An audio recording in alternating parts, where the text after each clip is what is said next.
Good morning మిత్రమా. So ఈరోజు మన టాపిక్ వచ్చేసి భాషా నైపుణ్యాలు.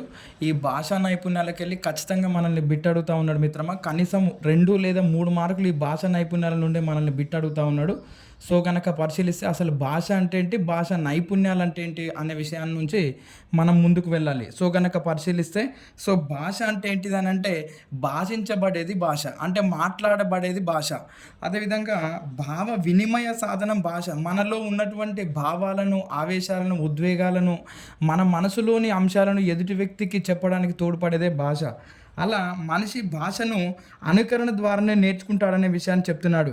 మనిషి అనే వ్యక్తి అనుకరణ ద్వారానే భాషను నేర్చుకుంటాడు. అలా కాకుండా తనంతట తానే అంటే కష్టమవుతుంది. ఇప్పుడు మన ఇంటిలో ఉన్నటువంటి పిల్లవాడు అమ్మ, నాన్న, కుటుంబ సభ్యులు, ఇరుగు పొరుగు వారు మాట్లాడేటటువంటి భాషను అనుకరించి భాషను నేర్చుకుంటాడనే విషయాన్ని చెప్తున్నాడు.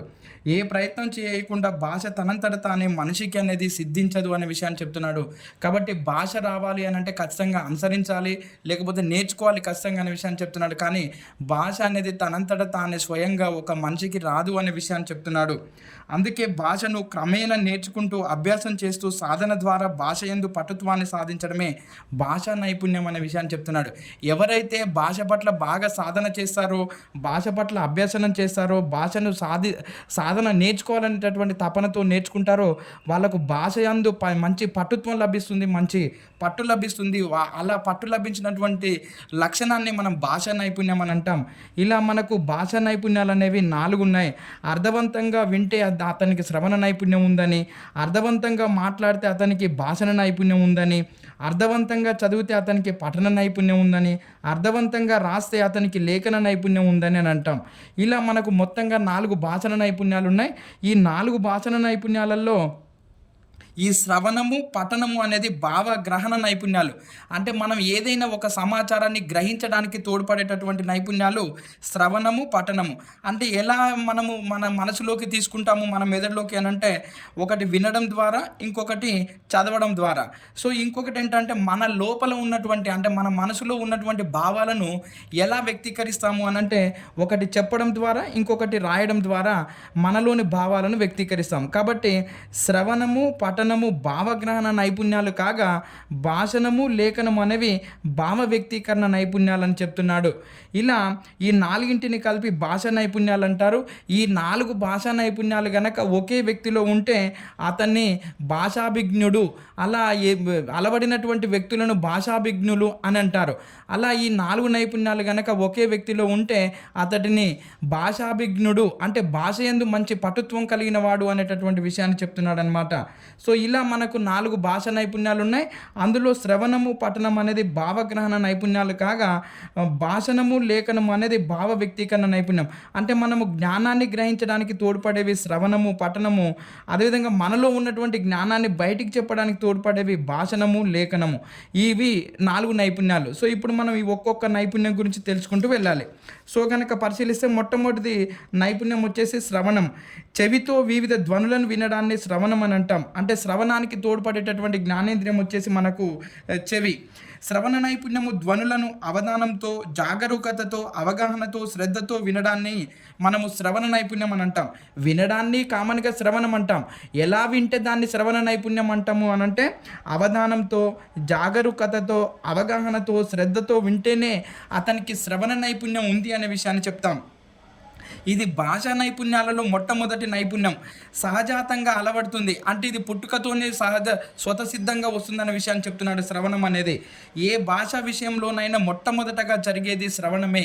ఏ భాష విషయంలోనైనా సరే, నువ్వు హిందీ తీసుకో, తెలుగు తీసుకో, ఇంగ్లీష్ తీసుకో, ఏదైనా తీసుకో, ఏ భాష విషయంలోనైనా మొట్టమొదట జరిగేది శ్రవణమే అనే విషయాన్ని చెప్తున్నాడు. శిశువుకు మాతృగర్భం నుంచే బాహ్య ప్రపంచంలోని ధ్వనులను వినగలిగే సామర్థ్యం ఉంటుంది. మనకు ఈ గర్భంలో ఉన్నట్టు శిశువు గర్భంలో ఉన్నప్పుడు ఈ బయట ప్రపంచంలో జరిగేటటువంటి ధ్వనులను శిశువు వింటాడు అనే విషయాన్ని చెప్తున్నాడు. జన్మించిన అనంతరం తల్లి 3 నెలల వయసులో కొడుతూ చేసేటటువంటి ధ్వని విధానాన్ని నేర్పుతుందనే విషయాన్ని చెప్తున్నాడు. అంటే ఆ తల్లి గర్భంలో వినడం నేర్చుకున్నటువంటి పిల్లవాడు బయటికి వచ్చిన తర్వాత 3 నెలల నుండి ఆ పిల్లవాడికి కొట్టడం అనేది తల్లి నేర్పుతుందనే విషయాన్ని చెప్తున్నాడు. ఈ ధ్వనులను శిశువు మొదట విని తర్వాత అనుకరించే ప్రయత్నం చేశాడు. దీంతో శిశువు భాషాభ్యాసం అభ్యసనం ప్రారంభమవుతుందనే విషయాన్ని చెప్తున్నాడు అనమాట. అంటే శిశువులో భాష అభ్యసనం అనేది మొట్టమొదట శ్రవణం ద్వారానే జరుగుతుందనే విషయాన్ని మనం గుర్తుపెట్టుకోవాలి. అదేవిధంగా 18 నెలల వయసులో మా తా కాప వంటి శబ్దాలు చేయడం ద్వారా ఆరంభించినటువంటి పిల్లవాడు మెల్లగా అత్త, అమ్మ, తాత, తత్త అనేటటువంటి పదాలు నేర్చుకుంటూ ఉంటాడనమాట. అంటే మొట్టమొదట చిన్న చిన్న శబ్దాలు చేయడం ప్రారంభించినటువంటి పిల్లవాడు తర్వాత పదాలు మాట్లాడడం ప్రారంభిస్తాడు అనే విషయాన్ని చెప్తున్నాడు. అదేవిధంగా కొంత శ్రవణ పరిజ్ఞానంతోనే శిశువు పాఠశాలలోకి ప్రవేశిస్తాడు.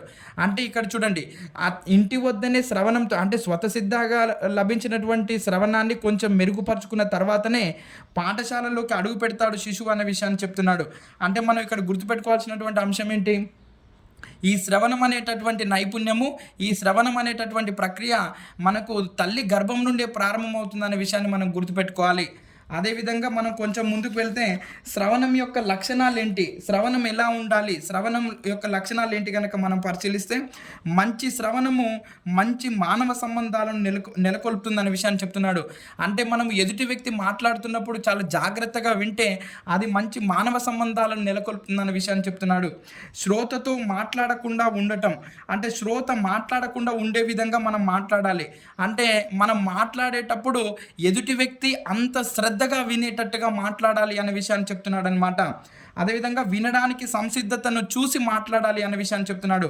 శ్రోత తన మనస్సును ఇతర విషయాలపైకి మళ్లించకూడదు అనే విషయాన్ని చెప్తున్నాడు. అంటే వినేటటువంటి వ్యక్తి జాగ్రత్తగా వినాలి. తను ఇక్కడ అంటే బాడీ ప్రజెంట్ మైండ్ ఆబ్సెంట్ లాగా ఉండొద్దు అనే విషయాన్ని చెప్తున్నాడు. అదేవిధంగా వక్తకు స్వేచ్ఛనివ్వడం, ఆ చెప్పేటటువంటి వ్యక్తికి స్వేచ్ఛనివ్వాలి. ఎదురెదురు మళ్ళీ మాట్లాడకూడదు, మధ్య మధ్యలో ఆపి మాట్లాడకూడదు. ఏవైనా డౌట్స్ ఉన్నా, నీకేమైనా సందేహాలు ఉన్నా ఆ వక్త మాట్లాడే విషయం మొత్తం అయిపోయిన తర్వాత మాట్లాడాలి అనే విషయాన్ని చెప్తున్నాడు. అదేవిధంగా మనసును కేంద్రీకరించి వినాలి. వినేటటువంటి వ్యక్తి మనసును కేంద్రీకరించి వినాలి. అంటే ఒక మంచి శ్రవణ నైపుణ్యం కలిగినటువంటి వ్యక్తి ఈ లక్షణాలను కలిగి ఉండాలి అనే విషయాన్ని చెప్తున్నాడు.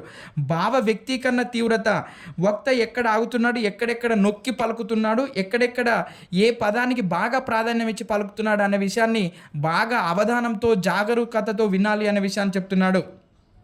వినే వ్యక్తికి బాగా సహనం ఉండాలి, ఓపిక ఉండాలి. అదేవిధంగా వక్త యొక్క కంఠధ్వనిలో ఉన్నటువంటి హెచ్చు తగ్గులను బాగా పరిశీలిస్తూ వినాలి అనే విషయాన్ని చెప్తున్నాడు. అదేవిధంగా నిష్పక్షపాతంగా వినాలి, నటించకూడదు. అంటే వింటున్నట్టుగా నటించకూడదు అనే విషయాన్ని చెప్తున్నాడు. అదేవిధంగా వక్త హావభావాలను గమనించాలి అనే విషయాన్ని చెప్తున్నాడు. సారాంశాన్ని సమగ్రంగా గ్రహించాలి, అర్థం కాని విషయాలు నివృత్తి చేసుకోవాలి. ఎప్పుడు వక్త మాట్లాడటం కంప్లీట్గా పూర్తిగా అయిపోయిన తర్వాతనే ఈ శ్రోత ఎవరైతే ఉన్నారో, మంచి శ్రోత ఎవరైతే ఉన్నారో, అంటే మంచి శ్రవణ నైపుణ్యాన్ని కలిగినటువంటి వ్యక్తి ఇలా ఉంటాడు అనే విషయాన్ని చెప్తున్నాడు. శ్రోత మాట్లాడకుండా ఉండటం, అదేవిధంగా వినడానికి సంసిద్ధంగా ఉండాలి, వక్తకు స్వేచ్ఛనివ్వాలి, మనసును కేంద్రీకరించి వినాలి, భావ వ్యక్తీకరణ తీవ్రత ఉండాలి, సహనం ఉండాలి, వక్త యొక్క కంఠధ్వని పరిశీలించాలి, నిష్పక్షపాతంగా వినాలి, వక్త యొక్క హావభావాలను గమనిస్తూ వినాలి, సారాంశాన్ని సమగ్రంగా గ్రహించాలి, అర్థం కాని విషయాలు వక్త మాట్లాడటం అయిపోయిన తర్వాత, పూర్తిగా మాట్లాడటం అయిపోయిన తర్వాత నివృత్తి చేసుకోవాలి అనే విషయాన్ని చెప్తున్నాడు. ఇది మంచి శ్రవణకుడికి ఉండే లక్షణాలు అనే విషయాన్ని చెప్తున్నాడు. మరి ఈ లక్షణాలు మనలో ఉన్నాయా లేవా అనే విషయాన్ని కూడా మనం చెక్ చేసుకోవాలి. అదేవిధంగా మనం కొంచెం ముందుకు వెళ్తే మరి అదేవిధంగా ఇంకా కొన్ని ఉన్నాయి చూడండి. ఆజ్ఞలు సూచనల కోసము శ్రవణము, అంటే డాక్టర్ రోగికి సూచనలు ఇవ్వాలి, పీటీ టీచర్ అంటే ఆజ్ఞలు సూచనలు ఇచ్చేటప్పుడు చాలా జాగ్రత్తగా వినాలనే విషయాన్ని చెప్తున్నాడు. 1-2 సార్లు చెప్పవలసి వస్తుంది ఆజ్ఞలు సూచనలు ఇచ్చేటప్పుడు. ఎందుకంటే డాక్టర్ ఇలా ఉండాలి అనే విషయాలు చెప్పేటప్పుడు జాగ్రత్తగా ఉండాలి. అదేవిధంగా మనకు ఆ క్రీడా మైదానంలో పీటీ టీచర్ చెప్పేటప్పుడు కూడా జాగ్రత్తగా వినాలనే విషయాన్ని చెప్తున్నాడు. సమాచారం కోసం శ్రవణం, అంటే మనము ఒక వ్యక్తి నుంచి సమాచారాన్ని గ్రహించాలి అని అంటే జాగ్రత్తగా వినాలి అనే విషయాన్ని చెప్తున్నాడు. అదేవిధంగా రేడియో, టీవీ, రైల్వే స్టేషన్లు, విమానాశ్రయాలలో నువ్వు జాగ్రత్తగా వినకపోతే నీకు సమాచారం అందదు అనే విషయాన్ని చెప్తున్నాడు. ఆనందం కోసం శ్రవణం అంటే మనకు ఆనందం కలిగించడానికి కూడా శ్రవణం తోడ్పడుతుందన్న విషయాన్ని చెప్తున్నాడు. కథలు వినడం, పాటలు వినడం, నాటకాలు వినడం, కాబట్టి ఇవి మనకు శ్రవణం అనేది మనకు మంచి ఆనందాన్ని కలిగిస్తుందన్న విషయాన్ని చెప్తున్నాడు. మూల్యాంకనం కోసం శ్రవణం, వ్యాపారి తన వస్తువులను అమ్మడానికి పలు విషయాలు చెప్తున్నాడు. అవి సరైనవా కావా అని నిర్ధారించుకోవాలి. వినే విషయం సరైనదా కాదా అనే విషయాన్ని కూడా మనం నిర్ధారించుకోవడానికి శ్రవణం అనేది తోడ్పడుతుందనే విషయాన్ని చెప్తున్నాడు. కాబట్టి వినేటప్పుడు చాలా జాగ్రత్తగా ఎదుటి వ్యక్తి ఏం చెప్తున్నాడు అనే విషయాన్ని చాలా జాగ్రత్తగా విని అది నిజమా కాదా అనే విషయాన్ని కూడా మనం పరిశీలించుకోవచ్చు అనే విషయాన్ని చెప్తున్నాడు. ధ్వనులలో వ్యత్యాసాన్ని గ్రహించడానికి శ్రవణం అవసరం. ఉపాధ్యాయుడు పాఠాన్ని బోధిస్తున్నప్పుడు ఉచ్చరించే ధ్వనుల మధ్య వ్యత్యాసాన్ని గ్రహించగలిగితే నీవు రేపు భవిష్యత్తులో నువ్వు వక్తగా మారడానికి అవకాశం ఉంటుందనేటటువంటి విషయాన్ని చెప్తున్నాడు. Good listener is a good speaker అని అంటాడు స్వామి వివేకానంద. అంటే ఎవరైతే బాగా వింటారో వాళ్ళు మంచి వక్తగా మారేటటువంటి అవకాశం ఉంది అని చెప్తాడు. కాబట్టి ఉపాధ్యాయుడు మాట్లాడేటప్పుడు కూడా చాలా జాగ్రత్తగా వినాలి అనే విషయాన్ని చెప్తున్నాడు. సమస్యల పరిష్కారం కోసం శ్రవణం అంటే మనకు క్విజ్ లాంటి పోటీలు, అదేవిధంగా పొడుపు కథలు ఇలాంటివి ఉన్నప్పుడు మనం జాగ్రత్తగా వినకపోతే మనము ఆ ప్రశ్నను సాల్వ్ చేయలేము అనే విషయాన్ని చెప్తున్నాడు. సమాచారాన్ని ఇవ్వడం కోసం శ్రవణం, ఇది రెండు వైపులా కొనసాగే ప్రక్రియ. సెల్ ఫోన్లో మాట్లాడడం, వాద ప్రతివాదాలు, కాబట్టి ఇవన్నీ కూడా మంచి శ్రవణకుడికి ఉండేటటువంటి లక్షణాలు అనే విషయాన్ని చెప్తున్నాడు అనమాట. ఇది మనకు శ్రవణం మంచి శ్రవణకుడి లక్షణాలు, అదేవిధంగా శ్రవణంలోని రకాలు అనేటటువంటి విషయాన్ని చెప్తున్నాడు. అదేవిధంగా మనం కొంచెం ముందుకెళ్తే శ్రవణ నైపుణ్యాన్ని పెంపొందించేటటువంటి చర్యలు ఏమున్నాయని కనుక మనం పరిశీలిస్తే ప్రాథమిక స్థాయి, ప్రాథమికోన్నత స్థాయి, ఉన్నత స్థాయిలో ఎలాంటి శ్రవణ నైపుణ్యాన్ని పెంపొందించడానికి మనం ఎలాంటి చర్యలు తీసుకోవాలనే విషయాన్ని చెప్తున్నాడు. ప్రాథమిక స్థాయిలో అయితే బాలగేయాలు, అభినయ గేయాలు, హాస్య కథలు, పరమానందీయ శిశుల కథలు, పంచతంత్ర కథలు, నీతి కథలు, పొడుపు కథలు, అంత్యాక్షరి, పదక్రీడలు వంటి అంశాలు ప్రాథమిక స్థాయిలో నేర్పించాలనే విషయాన్ని చెప్తున్నాడు. ప్రాథమికోన్నత స్థాయిలో అయితే ఆలీబాబా 40 దొంగల కథలు, అల్లావుద్దీన్ అద్భుత దీపము, మర్యాద రామన్న కథలు, సిందాబాద్ జహాబ్ కథలు, అదేవిధంగా అరేబియన్ రాత్రి కథలు, ఇతిహాసాలలోని కథలు ఈ ప్రాథమికోన్నత స్థాయిలో పిల్లలకు నేర్పించాలి అనే విషయాన్ని చెప్తున్నాడు. అంటే ఇవి చెప్పడం ద్వారా పిల్లలలో శ్రవణ నైపుణ్యము బాగా మెరుగవుతుందనే విషయాన్ని చెప్తున్నాడు అనమాట.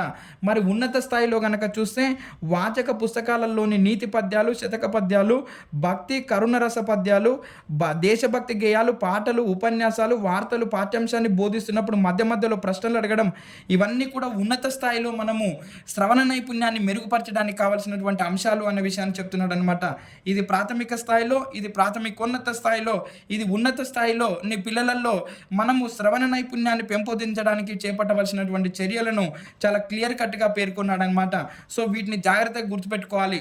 సో అదేవిధంగా మనం కొంచెం ముందుకు వెళ్తే మరి ఎందుకు ఈ శ్రవణ శక్తికి లోపాలు గల కారణాలు ఏంటి కనుక మనం పరిశీలిస్తే, ఎందుకు కొంతమంది సరిగా వినలేరు అని కనుక మనం పరిశీలిస్తే, చెవి నిర్మాణంలో లోపాలు ఉండడము, చెవి అంతర్భాగంలోని అంగాలు అభివృద్ధి లేకపోవడము, అదేవిధంగా వక్త అస్పష్ట ఉచ్చారణ, అవధానంతో వినకపోవడము, రణగొన ధ్వనులు అంటే మాట్లాడుతున్నప్పుడు మన చుట్టూ కూడా బాగా డిస్టర్బెన్స్, వాహనాల శబ్దాలు ఉండడం, ఇవన్నీ కూడా శ్రవణ శక్తికి లోపాలు అనేటటువంటి విషయాన్ని చెప్తున్నాడు అనమాట. అదేవిధంగా మరి ఇలాంటి లోపాలను అంటే భాషా నైపుణ్యాలకు మూల స్తంభం ఏంటి అని అంటే శ్రవణం. అంటే శ్రవణము ఎవరైతే బాగా వినగలుగుతారో వాళ్ళలో మిగిలినటువంటి నైపుణ్యాలు కూడా బాగా ఏర్పడతాయి అనేటటువంటి విషయాన్ని చెప్తున్నాడు. మరి ఇలాంటి లోపాలు ఉన్నటువంటి అంశాలను మనం ఎలా నివారించుకోవాలనే విషయాన్ని కూడా చెప్తున్నాడు.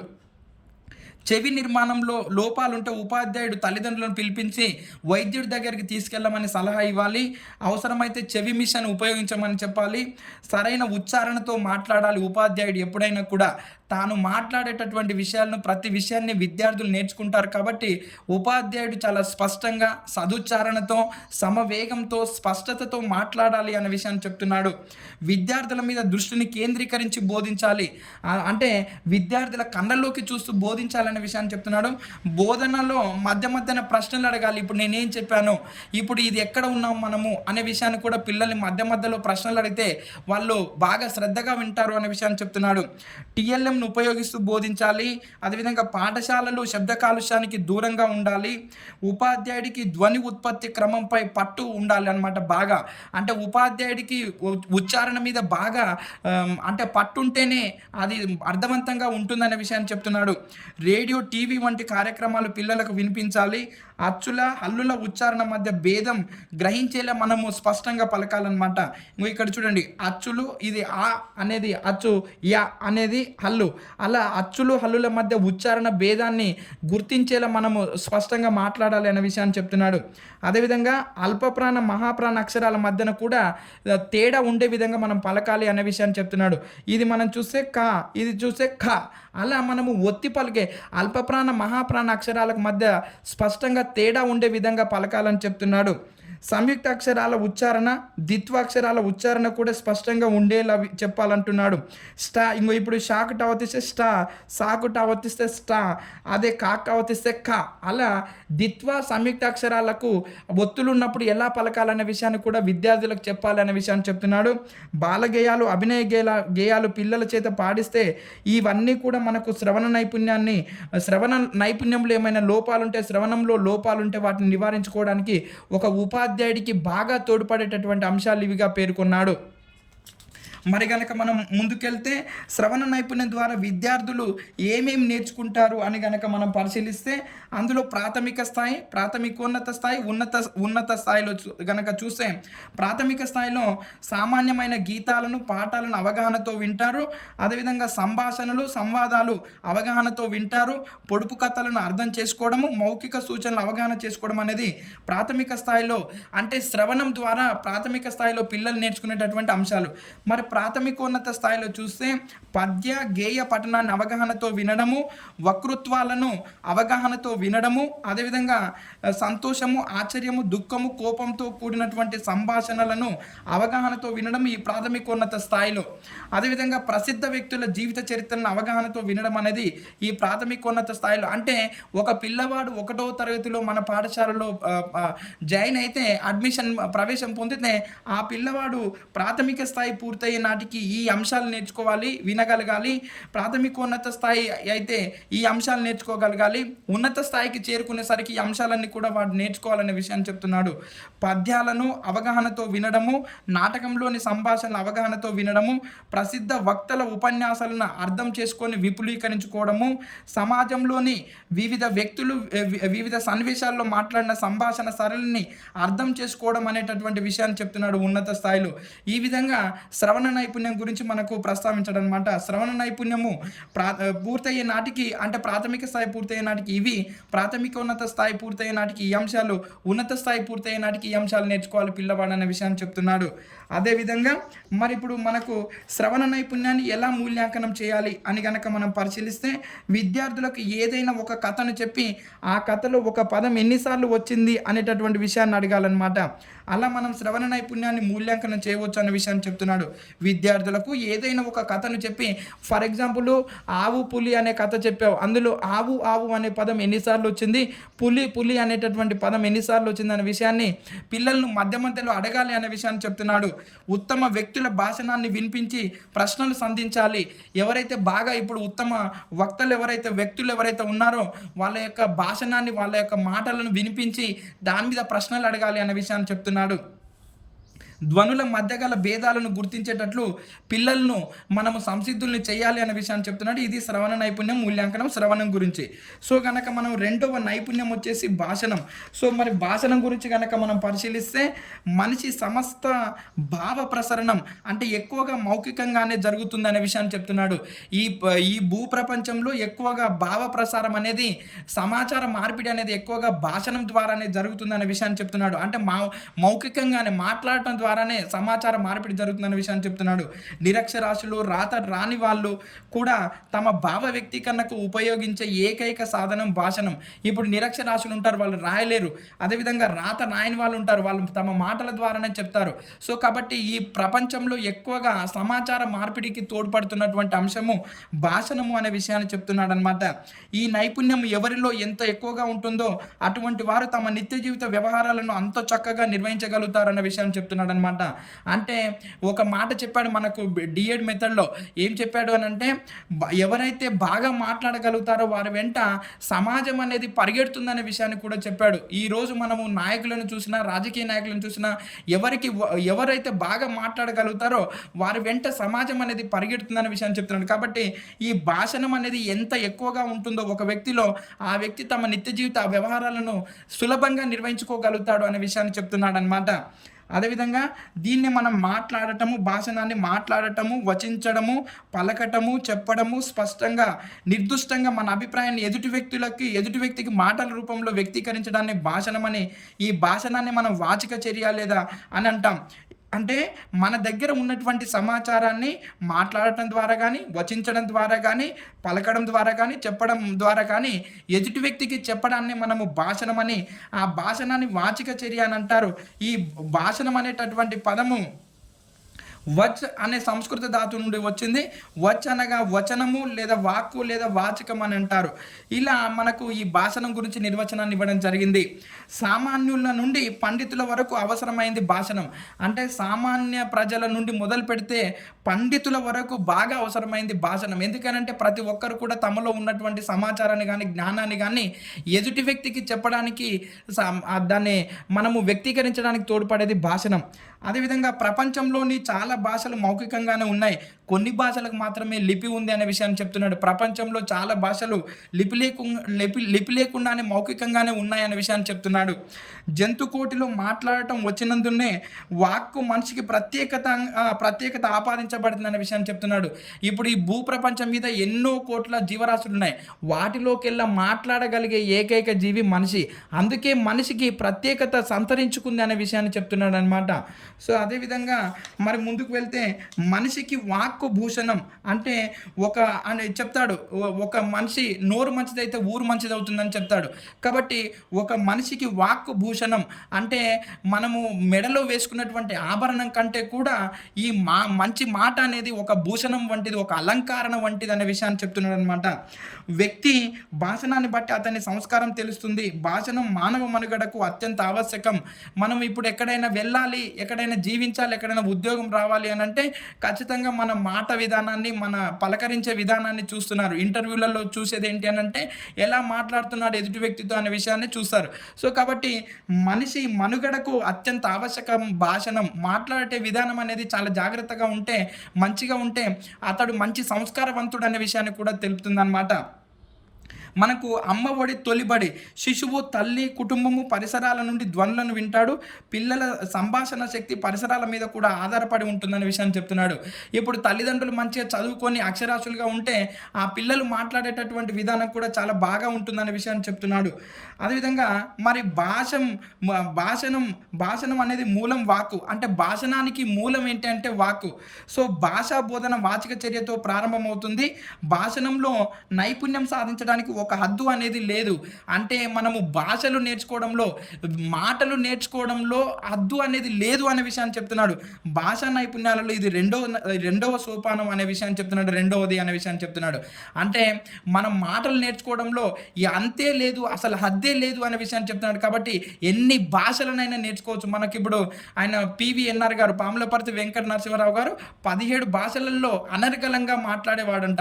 అంటే చూడండి, అంటే మాటలు నేర్చుకోవడంలో హద్దు అనేది లేదు అనే విషయాన్ని మనకు చెప్పుకోవచ్చు అనమాట. సో అదేవిధంగా మరి మనం కనుక కొంచెం ముందుకు వెళ్తే ఈ భాషణం యొక్క లక్షణాలు కనుక మనం పరిశీలిస్తే ఎలా ఉండాలి, ప్రాథమిక స్థాయిలో పిల్లలు ఎలా మాట్లాడాలి అంటే, ఒక ఉపాధ్యాయుడిగా నువ్వు ఒక ప్రాథమిక స్థాయి ఉపాధ్యాయుడివి అయితే ఆ పిల్లలు సాధించాల్సినటువంటి లక్షణాలు ఏంటి, ఆ ప్రాథమిక స్థాయిలో ఉంటే పిల్లలకి ఎలాంటి లక్షణాలు కావాలి నువ్వు ఒక ఉపాధ్యాయుడిగా ఉన్నప్పుడు. సో కనుక మనం పరిశీలిస్తే స్పష్టంగా మాట్లాడగలగాలి, ఉచ్చారణ దోషాలు లేకుండా మాట్లాడాలి, భావాదోషాలు లేకుండా మాట్లాడాలి, ధైర్యంగా మాట్లాడాలి, నిర్దిష్టంగా విషయంపై మాట్లాడే విషయాన్ని ప్రాథమిక స్థాయిలో పిల్లల్లో పెంపొందించాలి. అదేవిధంగా ప్రాథమికోన్నత స్థాయిలో గనక చూస్తే పిల్లలు ధారాళంగా మాట్లాడాలి, సమతుల్యంగా మాట్లాడాలి, ఊనిక స్వరభేదం పాటిస్తూ మాట్లాడాలి, సందర్భోచితంగా మాట్లాడాలి, హావభావయుక్తంగా మాట్లాడాలి, సభాకంపం లేకుండా మాట్లాడాలి అనే విషయాన్ని చెప్తున్నాడు. అదేవిధంగా మరి ఉన్నత స్థాయిలో పిల్లలు ఎలా ఉండాలి అని అంటే భావానికి తగిన భాషను ఉపయోగించాలి, వాచిక ఆంగిక అభినయంతో మాట్లాడాలి. అంటే మాట్లాడేటప్పుడు చేతులను మనము ఖచ్చితంగా ఉపయోగిస్తూ మాట్లాడాలి అనే విషయాన్ని చెప్తున్నాడు అనమాట. మధ్య మధ్యలో జాతీయాలు, సామెతలు, నుడికారాలు సందర్భోచితంగా వాడాలి అనే విషయాన్ని చెప్తున్నాడు. అదేవిధంగా స్వాభావికంగా మాట్లాడాలి, ప్రభావశీలంగా మాట్లాడాలి, అలంకారికంగా మాట్లాడాలి, సభ్యత పాటించి మాట్లాడాలి, భావానుక్రమంగా మాట్లాడాలి, విమర్శనాత్మకంగా మాట్లాడాలి ఉన్నత స్థాయి పిల్లలైతే. అంటే ఒక భాషోపాధ్యాయుడు ఆ పిల్లలలో తీసుకురావాల్సినటువంటి లక్షణాలను మనకి ఇక్కడ పేర్కొనడం జరిగింది. సో కనుక మనం ముందుకు వెళ్తే అంటే ఏం చెప్తున్నాడు అని అంటే ఈ ప్రాథమిక స్థాయి, ప్రాథమికోన్నత స్థాయి, ఉన్నత స్థాయిలో ఈ లక్షణాలు సాధించడానికి ఉపాధ్యాయుడు ఖచ్చితంగా కృషి చేయాలి అనే విషయాన్ని చెప్తున్నాడు అనమాట. సో కనుక మనం ముందుకు వెళ్తే మరి ఈ భాషణంలో దోషాలు 2 రకాలుగా ఉన్నాయి. అవి కనుక మనం పరిశీలిస్తే 3 రకాలుగా ఉన్నాయి. అవి పరిశీలిస్తే భావ దోషాలు, భాషా దోషాలు, ఉచ్చారణ దోషాలు. సో భావ దోషాలు ఏంటంటే విషయ పరిజ్ఞానానికి చెందినవి భావ దోషాలు ఉంటాయన్నమాట. ఇందులో ఈ భావ దోషాలు కలగడానికి గల ప్రత్యేకమైనటువంటి కారణాలు మనకు 2 రకాలుగా పేర్కొన్నాడు. అవి పిల్లలకు తెలిసిన విషయమే తప్పుగా ఉండటం, అంటే భారతదేశానికి ఇతిహాసాలు 2 రామాయణ భారతాలను, అందులో దానికి భాగవతం చేర్చడం. అలా మనకి భావంలో తేడాలు రావడానికి గల కారణం ఏంటంటే పిల్లలకు తెలిసిన విషయమే తప్పుగా ఉండటం, ఇంకొకటి సభాకంపం, స్టేజ్ ఫియర్ ఉండడం. ఈ రెండిటి వల్ల భావ దోషాలు కలుగుతాయనే విషయాన్ని చెప్తున్నాడు. సో భాషా దోషాలు ఏంటి అని అంటే ఉపాధ్యాయుడికి ఆ పదజాలంపై పట్టు లేకపోవడం, స్పష్టంగా పలకలేకపోవడము, అదేవిధంగా భాష సంబంధించిన అంశాలను సరిగా రాయలేకపోవడం వలన భాషా దోషాలు కలుగుతాయనే విషయాన్ని చెప్తున్నాడు అనమాట. సో మరి ఉచ్చారణ దోషాలు కనుక పరిశీలిస్తే ఈ ఉచ్చారణ దోషాలలో వేగోచ్చారణ, సమవేగ రాహిత్యము, సమస్వర రాహిత్యము, ధారాళంగా మాట్లాడలేకపోవడము, ధ్వనులను తారుమారు చేయడము, అదేవిధంగా మనకు ఇవన్నీ కూడా ఉన్నాయి. సో కనుక మనం పరిశీలిస్తే ఉచ్చారణ దోషాలలో కనుక మనం పరిశీలిస్తే అవేంటి కనుక మనం పరిశీలిస్తే వేగోచ్చారణ అనగా పిల్లలు తమ తప్పులను ఇతరులు గుర్తించకుండా ఉండటం కోసము మొదట వేగంగా మాట్లాడతారు అనే విషయాన్ని చెప్తున్నాడు అనమాట. వేగోచ్చారణ అంటే ఏంటంటే పిల్లలు తాము మాట్లాడే విషయాలలో ఏవైనా తప్పులుంటే ఎవరు గుర్తించకుండా ఉండడం కోసము వేగంగా మాట్లాడతారు అనే విషయాన్ని చెప్తున్నాడు అనమాట. మరి సమవేగ రాహిత్యం అంటే ఏంటి అని అంటే కొన్ని మాటలు వేగంగా మాట్లాడి కొన్ని మాటలు నెమ్మదిగా మాట్లాడితే దాన్ని సమవేగ రాహిత్యం అని అంటారు. మనకు ఈ భేదాన్ని ఇచ్చి, ఈ లక్షణాన్ని ఇచ్చి ఇది ఏమవుతుందనే విషయాన్ని మనల్ని ఎగ్జామ్లో అడుగుతూ ఉన్నాడు. కాబట్టి వీటిని ఖచ్చితంగా గుర్తుపెట్టుకోవడానికి ప్రయత్నం చేయండి మిత్రమా. సమవేగ రాహిత్యం అంటే ఏంటి? కొన్ని మాటలు వేగంగా మాట్లాడి నెమ్మదిగా మాట్లాడితే దాన్ని సమవేగ రాహిత్యం అని. వేగోచ్చారణ అంటే వేగంగా మాట్లాడడాన్ని వేగోచ్చారణ అంటాం. అదేవిధంగా సమస్వర రాహిత్యం అంటే ఏంటంటే ప్రారంభంలో స్పష్టంగా వినబడేటట్టు మాట్లాడి తర్వాత చివరి పదాలు సరిగ్గా వినపడకుండా మాట్లాడటాన్ని సమస్వర రాహిత్యము అని అంటాం. ధారాళంగా మాట్లాడలేకపోవడం, వక్తకు భావాలు ఒకదాని వెంట మరొకటి గుర్తుకు రాకపోవడం వల్ల కూడా ధారాళంగా మాట్లాడలేకపోతాడు అనే విషయాన్ని చెప్తున్నాడు అనమాట. సో అదేవిధంగా ధ్వనులను తారుమారు చేయడం, ఈ ధ్వనులను తారుమారు చేయడం నుంచి మనం ఖచ్చితంగా బిట్ అడుగుతూ ఉన్నాడు మిత్రమా. సో కనుక మనం పరిశీలిస్తే ఇందులో ధ్వనులను తారుమారు చేయడంలో ఏమున్నాయనంటే అచ్చులకు బదులు హల్లులు పలకడం, అన్నం బదులు వన్నం పలకడం, ఎక్కడ బదులు ఎక్కడ అని పలకడం. అలా అచ్చులకు బదులు హల్లులు పలకడం, అదేవిధంగా హల్లులకు బదులు అచ్చులు పలకడం, అల్ప ప్రాణాల స్థానంలో మహాప్రాణాలు పలకడం, మహాప్రాణాల స్థానంలో అల్ప ప్రాణాలు పలకడం, అనునాసికాల ఉచ్చారణ దోషాలు, అదేవిధంగా చా షా షే సాలల్లో ఏదో ఒకదాన్ని పలకడం అనే విషయాన్ని చెప్తున్నాడు అనమాట. ఒకదానికి ఇవి మనకి ఎగ్జామ్లో ఇచ్చి ఇది ఇక్కడ ఏం జరిగింది అనే విషయాన్ని చెప్తున్నాడు. విద్య ఇచ్చి ఇక్కడ ఏం లోపం జరిగిందనే విషయాన్ని చెప్తున్నాడు అనమాట. సో కాబట్టి అచ్చులకు బదులుగా హల్లులు పలకడం, హల్లులకు బదులుగా అచ్చులు పలకడం, అల్ప ప్రాణాలకు బదులుగా మహాప్రాణాలు పలకడం, మహాప్రాణాలకు బదులుగా అల్ప ప్రాణాలు పలకడం, అనునాసికాల ఉచ్చారణ దోషాలు ఉండడం, అదేవిధంగా ఈ చా షా తర్వాత షేలలో మనకు సాలలతో ఒకదానితో ఒకటి పలకడం అనే విషయాన్ని చెప్తున్నాడు. అశోకుడు అని పలకడం, అదేవిధంగా శేషం అని పలకడం, చేను చే బదులుగా సే అని పలకడం. ఇలా మనకు చా షా తర్వాత షే తర్వాత సాలతో ఒకదాని తర్వాత ఒకటి పలకడం అనే విషయాన్ని చెప్తున్నాడు, ఒకదానికి బదులుగా ఒకటి. ఈ విధంగా మనకు ఉచ్చారణ దోషాలలో ధ్వనులను తారుమారు చేయడంలో ఉన్నటువంటి అంశాలు. అదేవిధంగా మనం కొంచెం ముందుకు వెళ్తే ద్విత్వాక్షరాలకు బదులుగా సంయుక్త అక్షరాలు పలకడం, సంయుక్త అక్షరాలకు బదులుగా ద్విత్వాక్షరాలు పలకడం, వర్ణ మార్పిడి దోషాలు, అదేవిధంగా వర్ణాగమ దోషాలు, అక్షరాలను దాటవేయడం అనేటటువంటి విషయాన్ని కూడా చెప్తున్నాడు. ఈ విధంగా మనకు ఏంటి ధ్వనులను తారుమారు చేయడం అనేటటువంటి అంశంలో ఇవి ఖచ్చితంగా మనకు ఎగ్జామ్లో అడుగుతూ ఉన్నాడు మిత్రమా, వీటిని ఖచ్చితంగా గుర్తుపెట్టుకోండి. వర్ణాగమ దోషాలు అంటే ఏంటంటే ఆడ ఉన్నది పలకకుండా ఇంకొకటి తీసుకొచ్చి జోడించి పలకడం. దొంగ ఆటం అని ఉంది, దొంగ ఆటకం. ఇక్కడ మనకు కమ్ ఇంకొకటి కొత్తగా చేర్చాడు. కోలాటం అని ఉంది, కోలాటకం. కమ్ ఇంకోటి కొత్తగా చేర్చాడు. అక్షరాలను దాటివేయడం. సహజంగా బదులుగా సహజంగా, మహారాజు బదులుగా మహారాజు అని అలా అక్షరాలను దాటివేస్తూ పలకడతాడు. ఇది మనకు ఎగ్జామ్లో ఇచ్చి ఇక్కడ ఏం జరిగిందనే విషయాన్ని చెప్తున్నాడు అనమాట. ఇక్కడ వర్ణ మార్పిడి దోషాలు. నవ్వులాట ఉంటే నవ్వు టాల అని పలకడం, గజ దొంగ ఉంటే జగ దొంగ అని పలకడం. దీన్ని మనం వర్ణ వ్యత్యయం అని అంటాం అనమాట. సో ఇది వర్ణ మార్పిడి. దాని స్థానాలను మార్పిడి చేస్తున్నాడు చూడు, ఇక్కడ. సో ఇక్కడ మార్పిడి చేస్తేనేమో వర్ణ మార్పిడి అని, ఇంకొకటి జోడించి మాట్లాడితేనేమో అది వర్ణాగమం అని, అక్షరాలను దాటివేసి మాట్లాడితే అక్షరాలను దాటివేయడం అని ఇలా అంటాం అనమాట. సో ఉచ్చారణ దోషాలు ఏర్పడటానికి ఇవి ఎందుకు ఏర్పడుతున్నాయి, ఇలా పిల్లలు ఎందుకు ధ్వనులను ఒకదాని బదులుగా ఒకటి పలుకుతున్నారని కనుక మనం పరిశీలిస్తే వాగింద్రియ లోపము, వాగింద్రియ అపరిపక్వత, పరిసరాల ప్రభావము, అశ్రద్ధ అనే విషయాలు చెప్తున్నాడు అనమాట. సో మరి వాగింద్రియాలలో పుట్టుకతో లేదా ఇతర కారణాలతో లోపాలు ఏర్పడితే కూడా ఇలాంటి సమస్యలు ఏర్పడతాయనే విషయాన్ని చెప్తున్నాడు. వాగింద్రియాల అపరిపక్వత, వాగింద్రియాలు వయసుకు తగినట్టుగా పరిపక్వత చెందకపోతే కూడా ఇలాంటి లోపాలు జరుగుతాయనే విషయాన్ని చెప్తున్నాడు. పరిసరాల ప్రభావం, అశ్రద్ధ ఇవన్నీ కూడా మనకు ఏంటి అని అంటే ధ్వనులను తారుమారు చేయడానికి ఉన్నటువంటి కారణాలు అనే విషయాన్ని చెప్తున్నాడు అనమాట. సో అదేవిధంగా మనం కొంచెం ముందుకు వెళ్తే మరి ఈ భాషా నైపుణ్యాన్ని ఎలా అభివృద్ధి చేయాలి, వాటికి మనం చేపట్టవలసినటువంటి చర్యలు ఏంటి అనే విషయాన్ని చెప్తున్నాడు. సో కనుక చూస్తే సంభాషణ చేయించుట, పిల్లల చేత పిల్లలు స్వేచ్ఛగా మాట్లాడటానికి ప్రోత్సహించాలి. చిన్నపిల్లలు మాట్లాడుకునే స్వేచ్ఛ లేని బడి వ్యర్థం అంటున్నాడు కృష్ణకుమార్. అంటే పిల్లలు స్వేచ్ఛగా మాట్లాడితే వాళ్ళలో ఉన్నటువంటి సభాకంపం కూడా తొలగిపోతుందనే విషయాన్ని చెప్తున్నాడు. కాబట్టి చిన్నపిల్లలు మాట్లాడుకోలేని స్వేచ్ఛ లేనటువంటి బడి అది ఉన్నా ఒకటే లేకున్నా ఒకటే అనే విషయాన్ని చెప్తున్నాడు కృష్ణకుమార్. అదేవిధంగా తన గురించి తనను మాట్లాడమని చెప్పాలి పిల్లలకు. అదేవిధంగా బొమ్మల గురించి మాట్లాడమని చెప్పాలి, బొమ్మలో తనను ఊహించుకోమని చెప్పాలన్నమాట. అంటే నువ్వు ఆ పోలీస్ బొమ్మలో ఉంటే ఎలా వ్యవహరిస్తావు, నువ్వు ఆ కోతి బొమ్మలో ఉంటే ఎలా మాట్లాడతావు, నువ్వు ఆ పులి బొమ్మలో ఉంటే ఎలా యాక్ట్ చేస్తావు అనే విషయాన్ని పిల్లల చేత మాట్లాడించాలనే విషయాన్ని చెప్తున్నాడు. బాలగేయాలు ఇవి అర్థం కావు కానీ లయకు ప్రాధాన్యం ఉంటుంది బాలగేయాలు. ఇందులో భావం కంటే శబ్దానికే ప్రాధాన్యత ఉంటుంది బాలగేయాలలో. బాలగేయాలను మొదట ఉపాధ్యాయుడు లయబద్ధంగా పాడాలి. ఇక్కడ జాగ్రత్తగా అర్థం చేసుకోండి మిత్రమా. బాలగేయాలను మొదట ఉపాధ్యాయుడు లయబద్ధంగా పాడాలి, తర్వాత పిల్లలతో కలిసి పాడాలి, తర్వాత పిల్లలనే పాడమని చెప్పాలి. మొదట ఉపాధ్యాయుడు పాడాలి, తర్వాత పిల్లలతో కలిసి పాడాలి, తర్వాత పిల్లల్ని పాడమని చెప్పాలి. ఇక్కడ 3 విధాలుగా ఉంది, విషయం గుర్తుపెట్టుకోండి. ఉదాహరణకు మనకు రింగు రింగు బిల్ల, రూపాయి దండ, ఇలా తారంగం అనేటటువంటి బాలగేయాలు ఉన్నాయి. వాటిని ఉపాధ్యాయుడు మొదట పాడి తర్వాత పిల్లలు పాడుతున్నప్పుడు పిల్లలతోటి పాడి తర్వాత పిల్లల చేతనే పాడించాలనే విషయాన్ని చెప్తున్నాడు బాలగేయాలు. ఇవన్నీ కూడా మనకు భాషా నైపుణ్యాన్ని అభివృద్ధి చేయడానికి తోడ్పడేటటువంటి చర్యలు. అదేవిధంగా కథనం, పిల్లలకు కథను చెప్పడమే కథనం. అంటే పిల్లలకు నచ్చినటువంటి కథను చెప్పమనడం, మనం చెప్పిన కథను మళ్ళీ నీకేం అర్థమైందో చెప్పమని చెప్పడం, ఇవన్నీ కూడా భాష నైపుణ్యానికి పెంచడానికి తోడ్పడే క్రియలు. అదేవిధంగా నాటకీకరణము, వాచక చర్య, వక్తృత్వము అనే విషయాన్ని చెప్తున్నాడు అనమాట. ఇవన్నీ కూడా మనకు పిల్లలలో భాషా నైపుణ్యాన్ని మెరుగుపరచడానికి తోడ్పడే చర్యలుగా చెప్తున్నాడు. సో అదేవిధంగా మనకు కొంచెం ముందుకు వెళ్తే మరి భాష ప్రయోగశాల అనేటటువంటి విషయాన్ని ఇచ్చాడు. ఈ భాష ప్రయోగశాలలో మనకు 3 గదులు ఉంటాయి.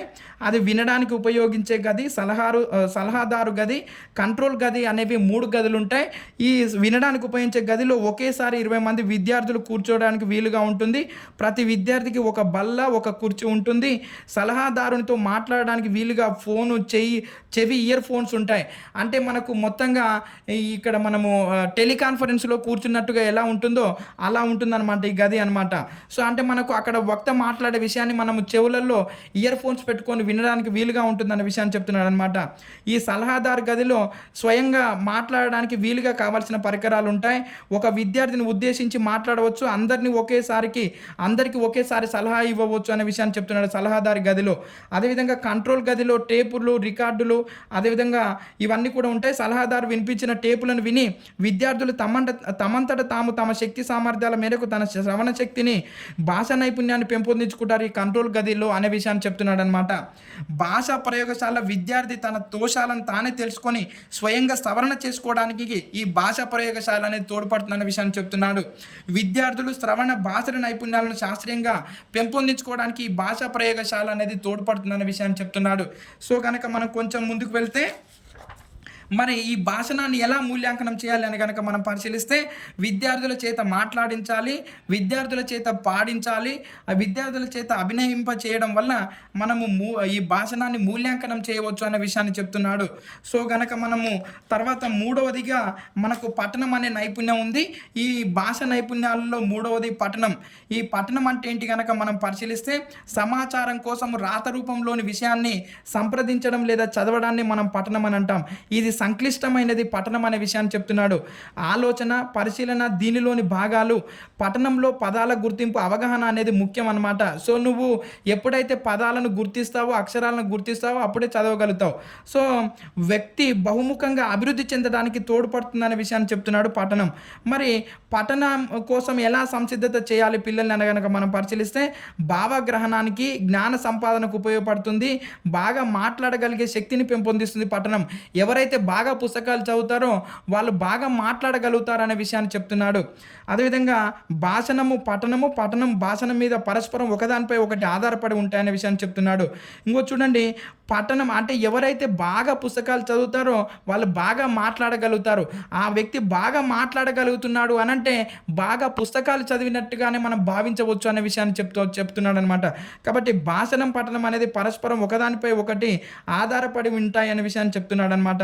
అదేవిధంగా కావ్యం చదవని నోరు, కారం తినని నాలుక ఒకటే అనే విషయాన్ని చెప్తున్నాడు. కాబట్టి మనకు ఒక రచనలో ఉన్నటువంటి, ఒక కావ్యంలో ఉన్నటువంటి ఆ రసాలన్నీ కూడా మనం ఆస్వాదించాలి అనంటే ఖచ్చితంగా మనకు పఠనం రావాలి అనే విషయాన్ని చెప్తున్నాడు. సో చదవని వాడు అజ్ఞానుండగు అనేటటువంటి పద్యంలో కూడా చదువు యొక్క ప్రాధాన్యతను తెలియజేశారు అనే విషయాన్ని చెప్తున్నాడు. లోకాన్ని చూడటానికి కన్ను ఎంత అవసరమో లోక జ్ఞానాన్ని పొందడానికి పఠనం అంతే అవసరం అనే విషయాన్ని చెప్తున్నాడు. లోకాన్ని చూడటానికి కన్ను ఎంత ముఖ్యమో మనం లోక జ్ఞానాన్ని కూడా తెలుసుకోవాలి అని అంటే పఠనం అనేది అంత అవసరం అనే విషయాన్ని చెప్తున్నాడు అనమాట. ఒక పుస్తకం చదవడం ద్వారా మనకు ఎన్నో విషయాలు తెలుస్తాయనే విషయాన్ని చెప్తున్నాడు. శ్రవణం, భాషణం సహజంగా అలవడే నైపుణ్యాలు, కానీ పఠనం, లేఖనం అనేవి మాత్రం ఇవి అలవడే నైపుణ్యాలు. మనం అంటే బాగా సాధన చేసే వచ్చే నైపుణ్యాలు ఇవి అనే విషయాన్ని చెప్తున్నాడు. శ్రవణం, భాషణం అంటే ఎవరైనా వింటారు, ఎవరైనా మాట్లాడతారు. ఇవి సహజంగా వస్తాయి ఏ వ్యక్తికైనా కూడా. కానీ పఠనము, లేఖనం అనేవి మాత్రం ఖచ్చితంగా మనం సాధన చేస్తేనే వచ్చే నైపుణ్యాలు అనే విషయాన్ని చెప్తున్నాడు అనమాట. జాగ్రత్తగా అర్థం చేసుకోండి మిత్రమా. వినడము, మాట్లాడటం అనేది సహజంగా లభిస్తాయి ఒక పిల్లవాడికి, కానీ పఠనము, లేఖనం అనేవి ఖచ్చితంగా సాధన చేస్తేనే వస్తాయనే విషయాన్ని చెప్తున్నాడు. సో కనుక మనం ముందుకు వెళ్తే మనకు మరి పఠనం యొక్క లక్షణాలు కనుక పరిశీలిస్తే ప్రాథమిక స్థాయి, ప్రాథమికోన్నత స్థాయి, ఉన్నత స్థాయిలో కనుక పరిశీలిస్తే ప్రాథమిక స్థాయిలో స్పష్టంగా చదవగలగడము, దోషరహితంగా చదవగలగడము, అవగాహనతో అర్థవంతంగా చదవడము, తగిన కంఠస్వరంతో చదవడం, ధారాళంగా చదవడం అనే లక్షణాలను ఒక ఉపాధ్యాయుడిగా నువ్వు పెంపొందించాలి అనే విషయాన్ని చెప్తున్నాడు ప్రాథమిక స్థాయిలో. అదేవిధంగా ప్రాథమికోన్నత స్థాయిలో చూస్తే భావానుక్రమంగా చదవడము, సమవేగంతో చదవడము, ప్రక్రియానుగుణంగా చదవడము, ఊనిక స్వరభేదం పాటిస్తూ చదవడము, సందర్భానుసారంగా చదవడం అనేది ప్రాథమికోన్నత స్థాయిలో ఉండాలనే విషయాన్ని చెప్తున్నాడు. అదేవిధంగా ఉన్నత స్థాయిలో అయితే వాచకానికి హావభావాలను జత చేసి చదవడము, అదేవిధంగా భావానుగుణంగా స్వరభేదాన్ని పాటిస్తూ చదవడము, అవగాహనతో చదవడము, పద్యాలు, గేయాలు రాగయుక్తంగా, భావయుక్తంగా చదవడం అనేటటువంటి విషయాలను ఉన్నత స్థాయి పూర్తయ్యే నాటికి నేర్పించాలి ఉపాధ్యాయుడు అనే విషయాన్ని చెప్తున్నాడు. ఇవి మనకు పఠనం యొక్క లక్షణాలు. అదేవిధంగా మరి పఠనాన్ని బోధించడానికి తోడ్పడే పద్ధతులు కనుక మనం పరిశీలిస్తే అందులో మొట్టమొదటిది అక్షర లేదా సంప్రదాయ లేదా వర్ణ సమన్వయ పద్ధతి అనే పద్ధతి కలదు. రెండవది పద పద్ధతి, మూడవది మూడోది వాక్య పద్ధతి, నాలుగోది కథా పద్ధతి అనేది కలవు. మరి అక్షర పద్ధతి లేదా దీన్ని సాంప్రదాయ పద్ధతి లేదా వర్ణ సమన్వయ పద్ధతి అని కూడా అంటారు. ఇందులో మనకు 2 రకాలుగా కలదు. మనకు ఇది భారతదేశంలో సాంప్రదాయకంగా వస్తున్నటువంటి ప్రాచీన పద్ధతి ఈ అక్షర పద్ధతి అనే విషయాన్ని చెప్తున్నాడు. సో ఇందులో మనకు 2 రకాల పద్ధతి కలదు. ప్రాచీనాక్షర పద్ధతి, నవీనాక్షర పద్ధతి. ప్రాచీనాక్షర పద్ధతిలో వర్ణమాల క్రమంలో అక్షరాలను విద్యార్థులు చూసి చదివేటట్లు నేర్పిస్తే దాన్ని మనము ప్రాచీనాక్షర పద్ధతి అని అంటాం. మొట్టమొదటి అక్షరాలు అంటే ఆ నుంచి మొదలు పెడితే బండిరౌతి వరకు అలా అక్షరాల వర్ణమాల ఉన్న క్రమంలోనే నేర్పిస్తే దాన్ని ప్రాచీనాక్షర పద్ధతి అని అంటాం. సో అక్షరాలు, తర్వాత గుణింతాలు, తర్వాత పదాలు, వాక్యాలు. ఇది మనోవిజ్ఞాన శాస్త్ర నియమాలకు విరుద్ధమైంది అనేది కొందరి అభిప్రాయం అన్నమాట. సో పిల్లవాడు రాగానే వాడికి అంటే వాడు ఇంటి దగ్గర నేర్చుకున్నటువంటి పదాలకు అనుగుణంగా నేర్పిస్తే బాగా నేర్చుకుంటాడు. కాబట్టి అలా నేర్పిస్తే మంచిది. వీటికి వచ్చిన తర్వాత వరుస క్రమంలోనే నేర్చుకోవాలనే విషయం బాగా ఉండదు అనే విషయాన్ని చెప్తున్నారు కొంతమంది మనోవిజ్ఞాన శాస్త్రవేత్తలు.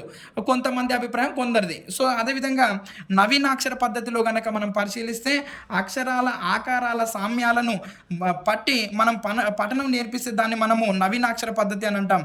ఇప్పుడు లా రాసి లాకు సామ్యంగా అంటే దగ్గర పోలికతో ఏమున్నాయో వాటన్నిటిని కూడా రాయండి అనే విషయాన్ని చెప్తే పిల్లవాడు సులభంగా నేర్చుకుంటాడు అనే విషయాన్ని చెప్తున్నాడు. ఇలా రా అనే అక్షరాన్ని రాసి దానికి దగ్గర సంబంధంలో ఏమున్నాయి, దగ్గర పోలికలు కలిగి ఏమున్నాయి అనే విషయాన్ని బట్టి నేర్పిస్తే అది నవీనాక్షర పద్ధతి. అలా వరుస క్రమంలో నేర్పితే అది ప్రాచీనాక్షర పద్ధతి అనే విషయాన్ని చెప్తున్నాడు. సో ఇది మనకు పఠన బోధన పద్ధతులలో అక్షర పద్ధతి లేదా సాంప్రదాయ లేదా వర్ణ సమన్వయ పద్ధతి అనేది. సో కనుక మనకు తర్వాత చూసే మనకు పద పద్ధతిలో పదాలను ప్రాతిపాదికగా చేసుకొని విద్యార్థులు చూసి చదివేటట్టు చేయడాన్ని పద పద్ధతి అని అంటాం. ఇందులో తెలిసిన విషయాల నుండి తెలియని విషయాలు అనేటటువంటి సూత్రాన్ని అనుకరిస్తుంది పద పద్ధతి. ఈ పద పద్ధతిలో బోధించడానికి మనకు బాగా తోడ్పడేటటువంటి టీఎల్ఎం వచ్చేసి మెరుపు అట్టలు. ఈ ఒక పదాన్ని నేర్పించడానికి 4 మెరుపు అట్టలు అవసరం అవుతాయి. ఈ 4 మెరుపు అట్టలను కలిపి ఒక సెట్ అని అంటాం. సో ఇలా మరి మనకు 4 మెరుపు అట్టలలో 3 రకాలు ఉన్నాయి. ఒకటి గుర్తింపు అట్ట, రెండోది స్వయం సవరణ అట్ట, మూడోది జతకూర్పు అట్టలు. ఈ గుర్తింపు అట్ట అంటే ఏంటి అని అంటే పైన బొమ్మ ఉంటుంది, కింద పేరు ఉంటుంది. అలా పైన ఉన్నటువంటి బొమ్మను చూసి కింద ఉన్నటువంటి ఆ పేరు చెప్తాడు పిల్లవాడు. ఉదాహరణకు పైన ఆవు ఉందనుకోండి, ఆవు బొమ్మ ఉందనుకోండి, కింద అది ఆ పదం ఏంటో తెలియదు కానీ ఆవు అని చెప్తాడు అనమాట. ఇది గుర్తింపు అట్ట. అదేవిధంగా స్వయం సవరణ అట్టలో ఒకవైపు ఆవు బొమ్మ ఉంటుంది, రెండో వైపు చిత్రం ఉంటుంది అనమాట. మొట్టమొదట మనము చిత్రాన్ని చూపించాలి. ఒకవేళ మొట్టమొదట మనము ఏం చూపించాలి, పదాన్ని చూపించాలి. ఆ పదం చెప్పలేనప్పుడు చిత్రాన్ని చూపించాలి. ఇప్పుడు ఒకవేళ ఇప్పుడు స్వయం సవరణ అట్ట అంటే ఏంటంటే ఒకవైపు పేరు ఉంటుంది, ఒకవైపు ఆ బొమ్మ ఉంటుంది. సో ఫస్ట్ మనం ఏం చూపించాలంటే ఆ పేరును చూపించాలి. ఈ పేరును చదవలేదు అనుకో, అప్పుడు ఇలా చూపిస్తే ఓహో ఇది ఆవు అనే విషయాన్ని చెప్తాడనమాట. ఇది స్వయం సవరణ అట్ట అంటే. అదేవిధంగా జతకూర్పు అట్టలు అని అంటే ఒక దాని మీద చిత్రం ఉంటుంది, రెండో వైపు ఖాళీగా ఉంటుంది, మరొక దాని మీద పేరు ఉంటుంది, అది ఇంకో ఖాళీగా ఉంటుంది అనమాట. అంటే ఇక్కడ మనకు మెరుపు అట్టాలు 4 కానీ మెరుపు అట్టాలలో రకాలు 3. అర్థం చేసుకోవాలి. దీని మీద మనకు ఖచ్చితంగా బిట్ వస్తుంది మిత్రమా. గుర్తింపు అట్ట, స్వయం సవరణ అట్ట. ఈ గుర్తింపు అట్ట అంటే ఒకటే, స్వయం సవరణ అట్టలో కూడా ఒకటే ఉంటుంది. కానీ జతకూర్పు అట్టలలో 2 ఉంటాయి. సో రకం 3 బట్ కార్డుల సంఖ్య 2. సో అలా మనకు మొత్తంగా కార్డులు వచ్చేసేమో 4, అట్టాలు అయితే 4 కానీ మనకు రకాలైతే 3 అనే విషయాన్ని గుర్తుపెట్టుకోండి. ఇక్కడ జతకూర్పు అట్టలలో ఒక అట్ట మీద బొమ్మ ఉంటుంది, మరొక అట్ట మీద పేరు ఉంటుంది. ఈ బొమ్మను చూసి ఈ పేరు ఎక్కడ ఉందో ఆ అట్ట దగ్గరికి తీసుకొచ్చి పెట్టాలన్నమాట. సో అలా మనకి ఇది పద పద్ధతిలో పఠనాన్ని నేర్పించడానికి ఈ మెరుపు అట్టలు అనేవి బాగా ఉపయోగపడతాయనే విషయాన్ని చెప్తున్నాడు. సో మరి దీని యొక్క ఉపయోగాలు కనుక చూస్తే పఠనం అర్థవంతంగా ఉండి పిల్లలు ఆసక్తిగా అభ్యసనంలో పాల్గొంటారు. ఆకర్షణీయమైన రంగుల బొమ్మలను ఉపయోగించాలి. తెలిసిన ఆకారాల ద్వారా తెలియని పదాలను పిల్లలే స్వయంగా గుర్తిస్తారు. విద్యార్థులు ఏమాత్రం శ్రమ పడకుండా పఠనం ఒక క్రీడగా నేర్చుకుంటారనే విషయాన్ని చెప్తున్నాడు అనమాట ఈ మెరుపు అట్టల ద్వారా పద పద్ధతిలో. కాబట్టి ఒక ఉపాధ్యాయుడికి పిల్లవాడికి ఇది మనకు పఠనం నేర్పించడానికి ఇది బాగా తోడ్పడుతుంది అనే విషయాన్ని చెప్తున్నాడు మెరుపు అట్టలు. సో మెరుపు అట్టలు మాత్రం 4 కానీ రకాలు మాత్రం 3 అనే విషయాన్ని జాగ్రత్తగా గుర్తుపెట్టుకోండి మిత్రమా. అందులో ఒకటి గుర్తింపు అట్ట, ఇంకోటి స్వయం సవరణ అట్ట, 3వ రకం వచ్చేసి జతకూర్పు అట్టలు. జతకూర్పు అట్టలలో 2 ఉంటాయనే విషయాన్ని గుర్తుపెట్టుకోండి. అదేవిధంగా మనకు ఉన్నటువంటిది వాక్య పద్ధతి. సో ఈ వాక్య పద్ధతి కనుక మనం పరిశీలిస్తే వాక్యాలను ప్రాతిపాదికగా తీసుకొని పిల్లలు చూసి చదివేటట్లు చేయడాన్ని వాక్య పద్ధతి అని అంటాం. బాగా తెలిసిన వాక్యాలను ఈ పద్ధతికి ఉపయోగించాలి. సులభంగా అర్థవంతంగా ఉండే పిల్లల అనుభవాలకు దగ్గరలో ఉండే విధంగా మనం వాక్యాలను రూపొందించాలని చెప్తున్నాడు. ఈ అదేవిధంగా ఈ వాక్యాలను నేర్పించడానికి కూడా ఈ మెరుపు అట్టలే బాగా తోడ్పడతాయనే విషయాన్ని చెప్తున్నాడు అనమాట. ఒక వాక్యాన్ని నేర్పించడానికి కూడా 4 అట్టలు కావాలి. దీన్ని మనం ఒక సెట్ అంటాము. పదాలను నేర్పించడానికి ఏ విధంగా మెరుపు అట్టలు అయితే అవసరమో ఈ వాక్యాలను నేర్పించడానికి కూడా మెరుపు అట్టలు అవసరం అనే విషయాన్ని చెప్తున్నాడు. అదేవిధంగా కథా పద్ధతి, కథా చిత్రాలను ప్రాతిపదికగా తీసుకోవాలి. వాక్యాల కంటే ఎక్కువ అర్థవంతమైనవి కథలు కావడం వల్ల విద్యార్థులకు మరింత ఉపయోగపడుతుందనే విషయాన్ని చెప్తున్నాడు అనమాట. సో కాబట్టి కథా చిత్రాలను ప్రాతిపదికగా తీసుకొని నేర్పితే అది కథా పద్ధతి. వాక్య పద్ధతి అని నేర్పడానికి మెరుపట్టలే తోడ్పడతాయి. పదాలను నేర్పడానికి కూడా మనకు ఈ మెరుపట్టలే తోడ్పడతాయనే విషయాన్ని గుర్తుపెట్టుకోండి. సో కనుక మనం కొంచెం ముందుకు వెళ్తే మరి పఠన దోషాలు, ఎందుకు ఈ పఠనంలో దోషాలు ఏర్పడతాయని కనుక మనం పరిశీలిస్తే, ఒకటి దృష్టి లోపము, ఒకటి పఠన సామాగ్రి లోపము, 3 ఉచ్చారణ లోపం, 4 అవగాహన లోపము. దృష్టి లోపం ఏంటి అని అంటే నేత్రంలో లోపాలు ఉండడం వల్ల కూడా పిల్లలు సరిగా చదవలేరు అనే విషయాన్ని చెప్తున్నాడు అనమాట. అదేవిధంగా పఠన సామాగ్రి లోపము, ప్రింట్ సరిగా లేకపోవడము, అక్షరాలు చిన్నవిగా ఉండడము, అక్షరాల ఆకారము నిర్దిష్టంగా లేకపోవడం, ఇలాంటివన్నీ కూడా ఈ పఠనంలో దోషాలు కలగడానికి కారణమవుతున్నాయనే విషయాన్ని చెప్తున్నాడు. వీటికి నివారణ కూడా ఇక్కడ ఇచ్చాను చూడండి మిత్రమా. అదేవిధంగా ఉచ్చారణ లోపం, ఆంగిక లోపము, వేగంగా చదవాలనుకోవడము, అక్షర స్వరూపాన్ని గుర్తుపట్టలేకపోవడము, ద్విత్వాక్షరాన్ని సంయుక్తాక్షరాన్ని ద్విత్వాక్షరంగా పలకడం అనే విషయాన్ని కూడా చెప్తున్నాడు. అవగాహన లోపం, అవగాహన చేసుకోకుండా చదివితే కూడా ఆ పఠనంలో దోషాలు కలగడానికి అవకాశం ఉంది అనే విషయాన్ని చెప్తున్నాడు అనమాట. సో కనుక మనం ముందుకు వెళ్తే మరి ఈ పఠన బోధన సామాగ్రి ఇక్కడ ఇచ్చాడు. పఠనాన్ని బోధించడానికి మనకు తోడ్పడేటటువంటి టీఎల్ఎం కనుక చూసిస్తే బాల సాహిత్యంలోని కథావాచకాలు, కథా చార్టులు, కథా కార్డులు, కథా పుస్తకాలు, పిల్లల పుస్తకాలు, పౌరాణిక నవలలు, చారిత్రక నవలలు, స్వీయ చరిత్రలు, జీవిత చరిత్రలు, దినవార పత్రికలలోని బాల సాహిత్యము, పిల్లల పత్రికలు, ఆహ్వాన పత్రికలు అనేవి మనకి పఠనాన్ని బోధించడానికి తోడ్పడే సామాగ్రిగా పేర్కొన్నాడు. అదేవిధంగా మరి మనకు ఈ పఠనంలోని రకాలు ఉన్నాయి. ఇవి పఠనంలో నుండి రకాలు చాలా చాలా ఇంపార్టెంట్ మిత్రమా. పఠనం భేదాలన్నా పఠనంలో రకాలన్నా ఒకటే. సో కనుక మనం పరిశీలిస్తే పఠనంలోని రకాలు కనుక మనం పరిశీలిస్తే ఇందులో మనకు చదివే విధానాన్ని బట్టి, అదేవిధంగా పాఠ్యాంశాన్ని అధ్యయనం చేసే విధానాన్ని బట్టి రకాలుగా ఉంది. సో చదివే విధానాన్ని బట్టి మనకు ప్రకాశ పఠనం, దాన్నే మనం బాహ్య పఠనం లేదా బిగ్గరగా చదవడము లేదా పైకి చదవడం అనేటటువంటి పేర్లతో పిలువబడుతుంది ప్రకాశ పఠనం. చదివే విధానాన్ని బట్టి మనకు ప్రకాశ పఠనం ఇచ్చాడు. ఈ ప్రకాశ పఠనానికి బాహ్య పఠనము, బిగ్గరగా చదవడం, పైకి చదవడం అనేటటువంటి పేర్లుగా పేర్కొన్నాడు. ఈ ప్రకాశ పఠనంలో మళ్ళీ మనకు వైయక్తిక పఠనం, సామూహిక పఠనం అనేది ఉంది. పాఠ్యాంశాన్ని అధ్యయనం చేసే విధానాన్ని బట్టి క్షుణ్ణ పఠనము, విస్తార పఠనం అనేది ఉంది. ఇప్పుడు మనం మొట్టమొదటిగా ప్రకాశ పఠనం లేదా దీన్నే మనం బాహ్య పఠనం లేదా బిగ్గరగా చదవడం లేదా పైకి చదవడం అనేటటువంటి పేర్లతో పిలువబడుతుంది. మరి ప్రకాశ పఠనం అంటే కనుక మనం పరిశీలిస్తే ఏమంటుండు అని అంటే, లిఖిత రూపంలో ఉన్న అంశాన్ని వాగేంద్రియాల సహాయంతో తగిన వేగంతో తడబాటు లేకుండా శబ్దయోగంగా హెచ్చు స్వరంతో శ్రోతలకు వినపడేటట్టుగా స్పష్టంగా చదవడాన్ని మనము ప్రకాశ పఠనము అంటారు అనే విషయాన్ని చెప్తున్నాడు. ఎక్కువగా ప్రాథమిక స్థాయిలో ఇది ఉపయోగకరంగా ఉంటుంది ప్రకాశ పఠనం అనే విషయాన్ని చెప్తున్నాడు. ఉపాధ్యాయుడు విద్యార్థుల చేత ప్రకాశ పఠనం చేయించే ముందు ఆదర్శ పఠనం చేయించాలనే విషయాన్ని చెప్తున్నాడు. ఉపాధ్యాయుడు చదివితేనేమో ఆదర్శ పఠనము, పిల్లవాడు చదివితేనేమో ప్రకాశ పఠనము.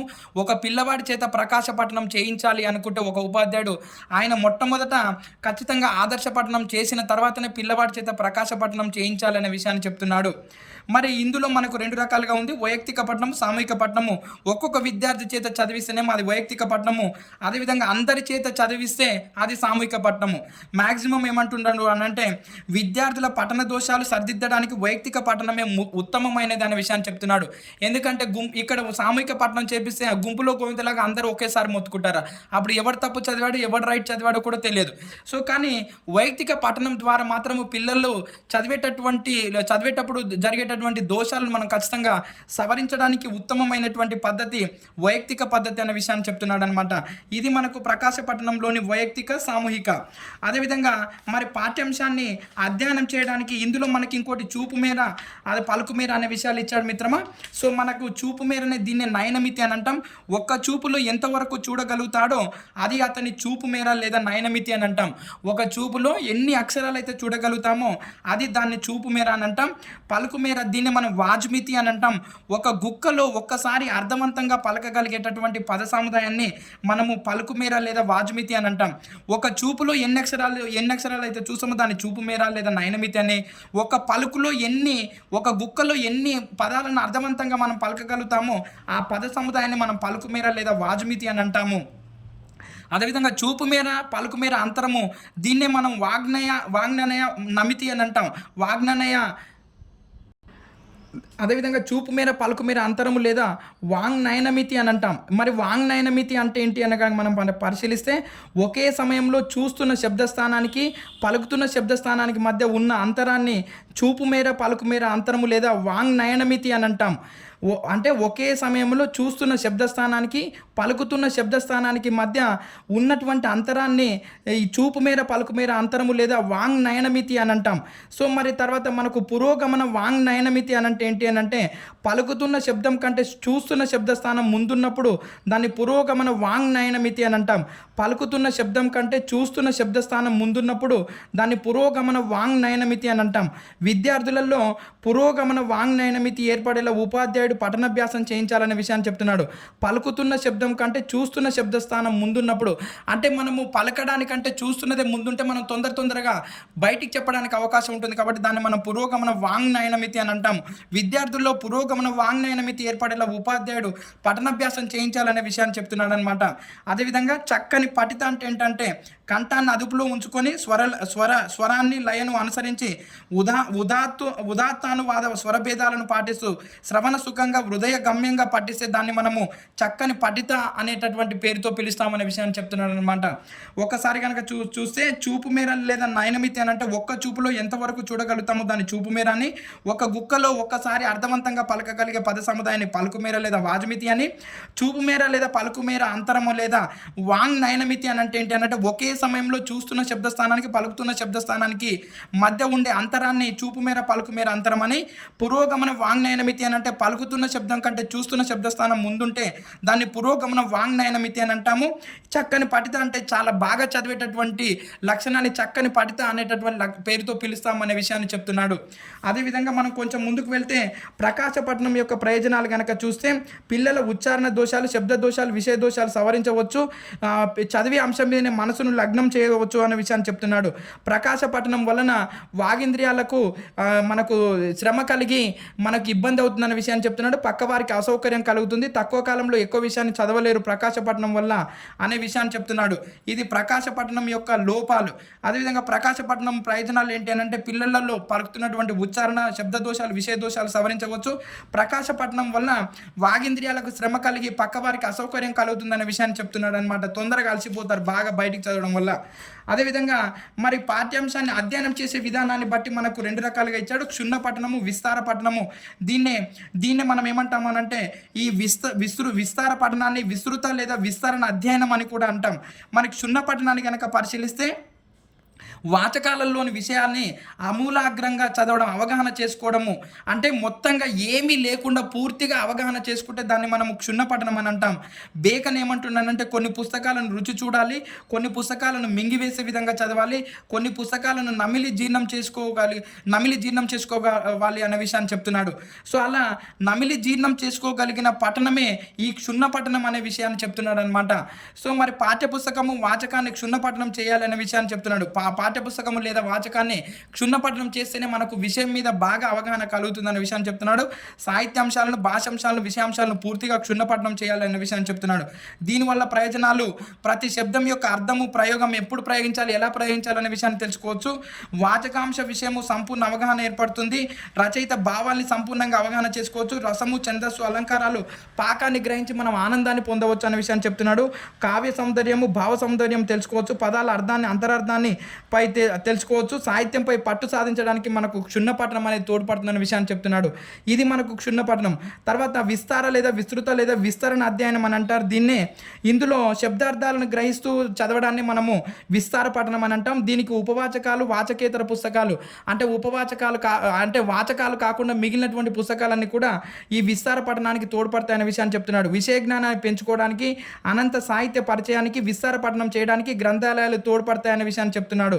ప్రాథమిక దశలో పంచతంత్ర కథలు, నీతి కథలు, పొడుపు కథలు, అద్భుత కథలు ఈ విస్తార పఠనం చేయడానికి తోడ్పడతాయనే విషయాన్ని చెప్తున్నాడు. అదేవిధంగా ప్రాథమికోన్నత దశలో అయితే చారిత్రక అంశాలు, నీతి కథలు, పౌరాణిక కథలు, మర్యాద రామన్న కథలు, అరేబియన్ నైట్స్ కథలు, పర్షియన్ గ్రీకు కథలు, సరళ భాషలోని ఇతిహాసాలు ఇవన్నీ కూడా ప్రాథమికోన్నత దశలో తోడ్పడతాయి. ఉన్నత దశలో వైజ్ఞానిక కథలు, నాటికలు, యాత్ర కథలు, ఆత్మకథలు, జీవిత చరిత్రలు, చారిత్రక సంఘటనలు, ఏకాంకికలు ఈ ఉన్నత దశలో విస్తార పఠనం చేయడానికి తోడ్పడతాయనే విషయాన్ని చెప్తున్నాడు అనమాట. అదేవిధంగా మరి మనకు పిల్లలు పుస్తకాలు చదవడమే కాకుండా ఇంకో విస్తరణ పఠనంలో యొక్క ప్రయోజనాలు ఇచ్చాడనమాట. పిల్లలు పుస్తకాలు చదవడమే కాకుండా పుస్తకం పేరు, రచయిత పేరు, లభించే ప్రదేశము, అందులో ఉన్నటువంటి ముఖ్యాంశాలు రాసుకోవాలనే విషయాన్ని చెప్తున్నాడు. ప్రయోజనాలు వచ్చేసి మనకు పిల్లల్లో సారస్వత అభిరుచి ఏర్పడుతుంది. అదేవిధంగా బుద్ధి వికాసానికి తోడ్పడుతుంది, విరామకాల సద్వినియోగానికి తోడ్పడుతుంది, గ్రంథాలయాల సద్వినియోగానికి తోడ్పడుతుంది. ఈ విస్తార పఠనం అనేది పఠన సామర్థ్యం పెంచుతుంది, విశేష జ్ఞాన సంపదనకు తోడ్పడుతుంది అన్న విషయాన్ని చెప్తున్నాడు అనమాట. అదేవిధంగా విస్తార పఠనానికి బాగా మౌన పఠనం ఉపయోగపడుతుంది అన్న విషయాన్ని చెప్తున్నాడు. మనము ఇదే విస్తార పఠనాన్ని ప్రకాశ పఠనంలో చదివితే ఇంకేమీ ఉండదు. సో ఎవరు కూడా మన చుట్టుపక్కల కూర్చోలేరు. కాబట్టి ఏమంటున్నాడు అని అంటే ఈ విస్తార పఠనం చేయడానికి మౌన పఠనం బాగా ఉపయోగపడుతుందన్న విషయాన్ని చెప్తున్నాడు. సో మరి మౌన పఠనం దీన్ని మనం నిశ్శబ్ద పఠనము అని అంటాము. మరి మౌన పఠనం లేదా నిశ్శబ్ద పఠనాన్ని కనుక మనం పరిశీలిస్తే వాగింద్రియాలు కదలకుండా చూపులను పఠనాంశం మీద నడిపిస్తూ విషయ గ్రహణం చేస్తూ మనసులో చదవడాన్ని మనము మౌన పఠనం లేదా నిశ్శబ్ద పఠనం అని అంటాము. ఇది విజ్ఞానాత్మకమైన, వినోదాత్మకమైన మూర్తిమత్వాన్ని వికసింపజేస్తుందనే విషయాన్ని చెప్తున్నాడు. పలుకు మేరకు పరిమితి ఉంటుంది కానీ చూపు మేరకు పరిమితి ఉండదు అనే విషయాన్ని చెప్తున్నాడు.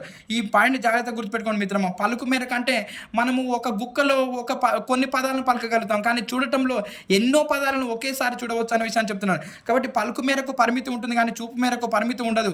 అంటే ఎంత ఎక్కువసేపు చూపు మేర ఉంటే, ఎంత ఎక్కువ చూపు మేర ఉంటే అంత వేగంగా ఎక్కువ అంశాన్ని చదవగలుగుతాం అనేటటువంటి విషయాన్ని చెప్తున్నాడు.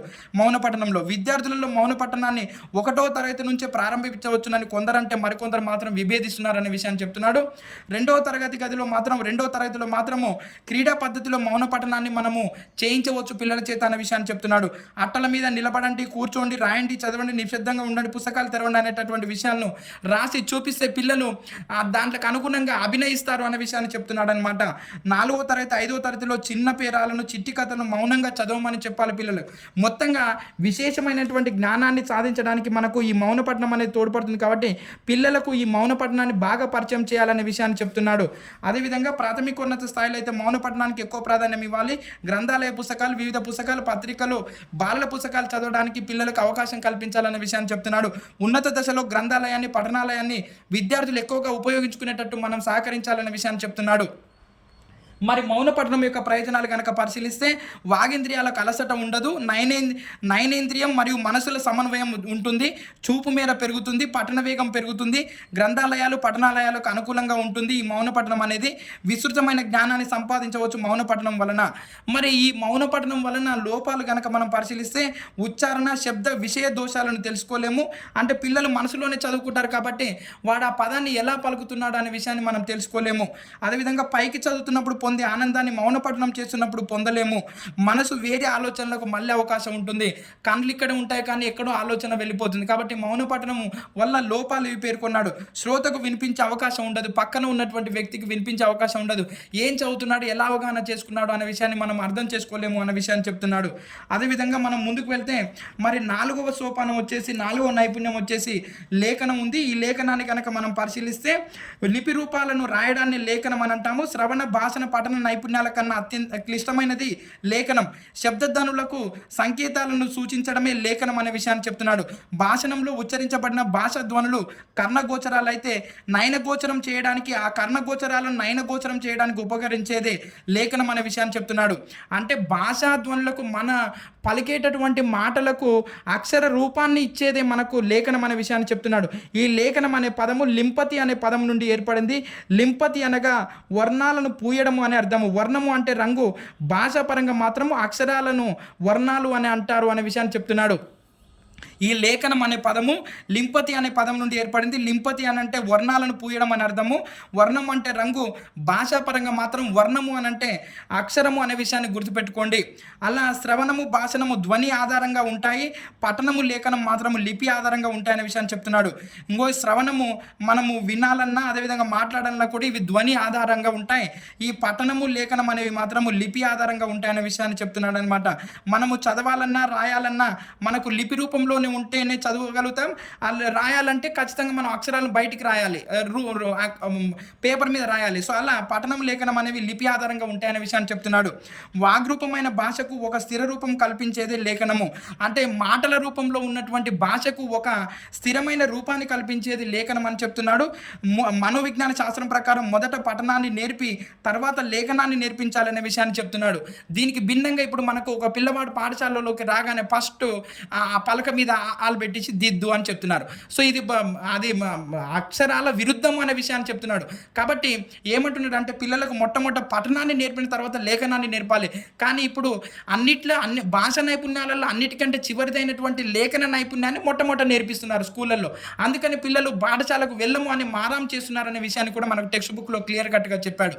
సో కాబట్టి పిల్లలకు మొట్టమొదట పఠనాన్ని నేర్పి తర్వాత లేఖనాన్ని నేర్పాలి అనే విషయాన్ని చెప్తున్నాడు.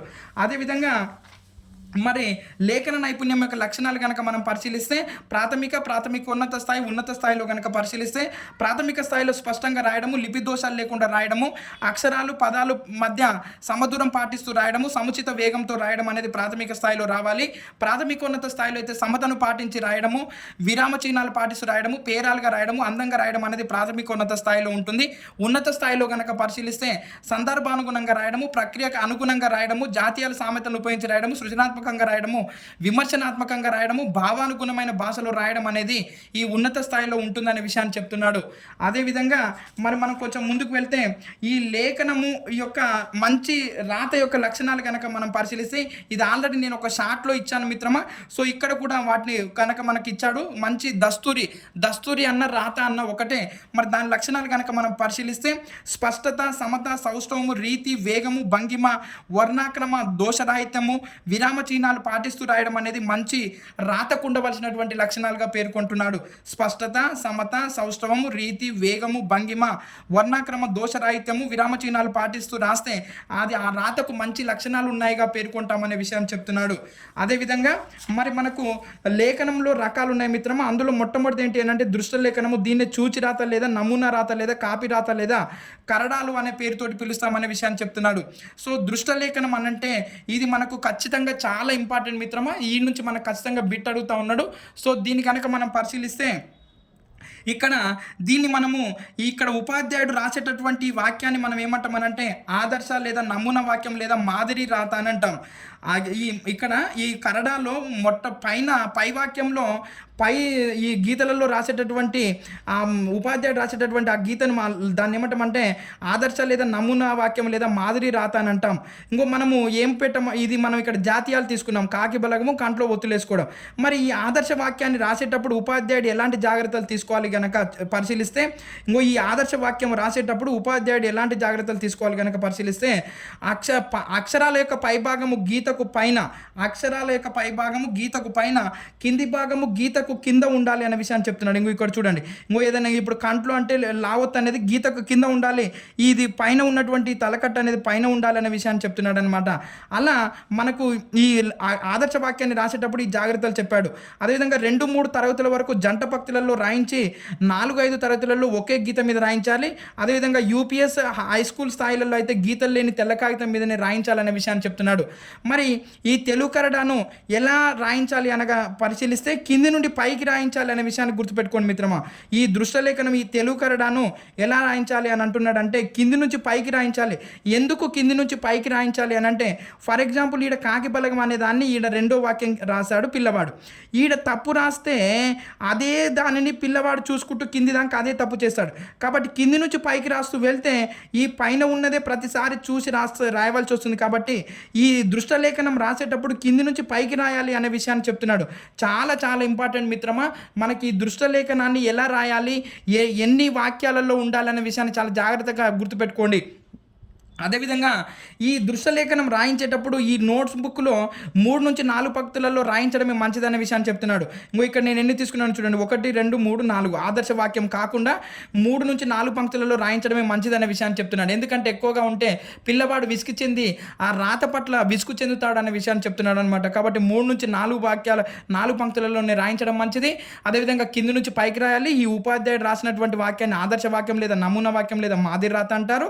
అదేవిధంగా ఈ అక్షరాల పై భాగంలో ఉండేదాన్ని గీతకు పై భాగంలో, కింది భాగంలో ఉండేదాన్ని గీతకు కింది భాగంలో రాయాలనే విషయాన్ని చెప్తున్నాడు.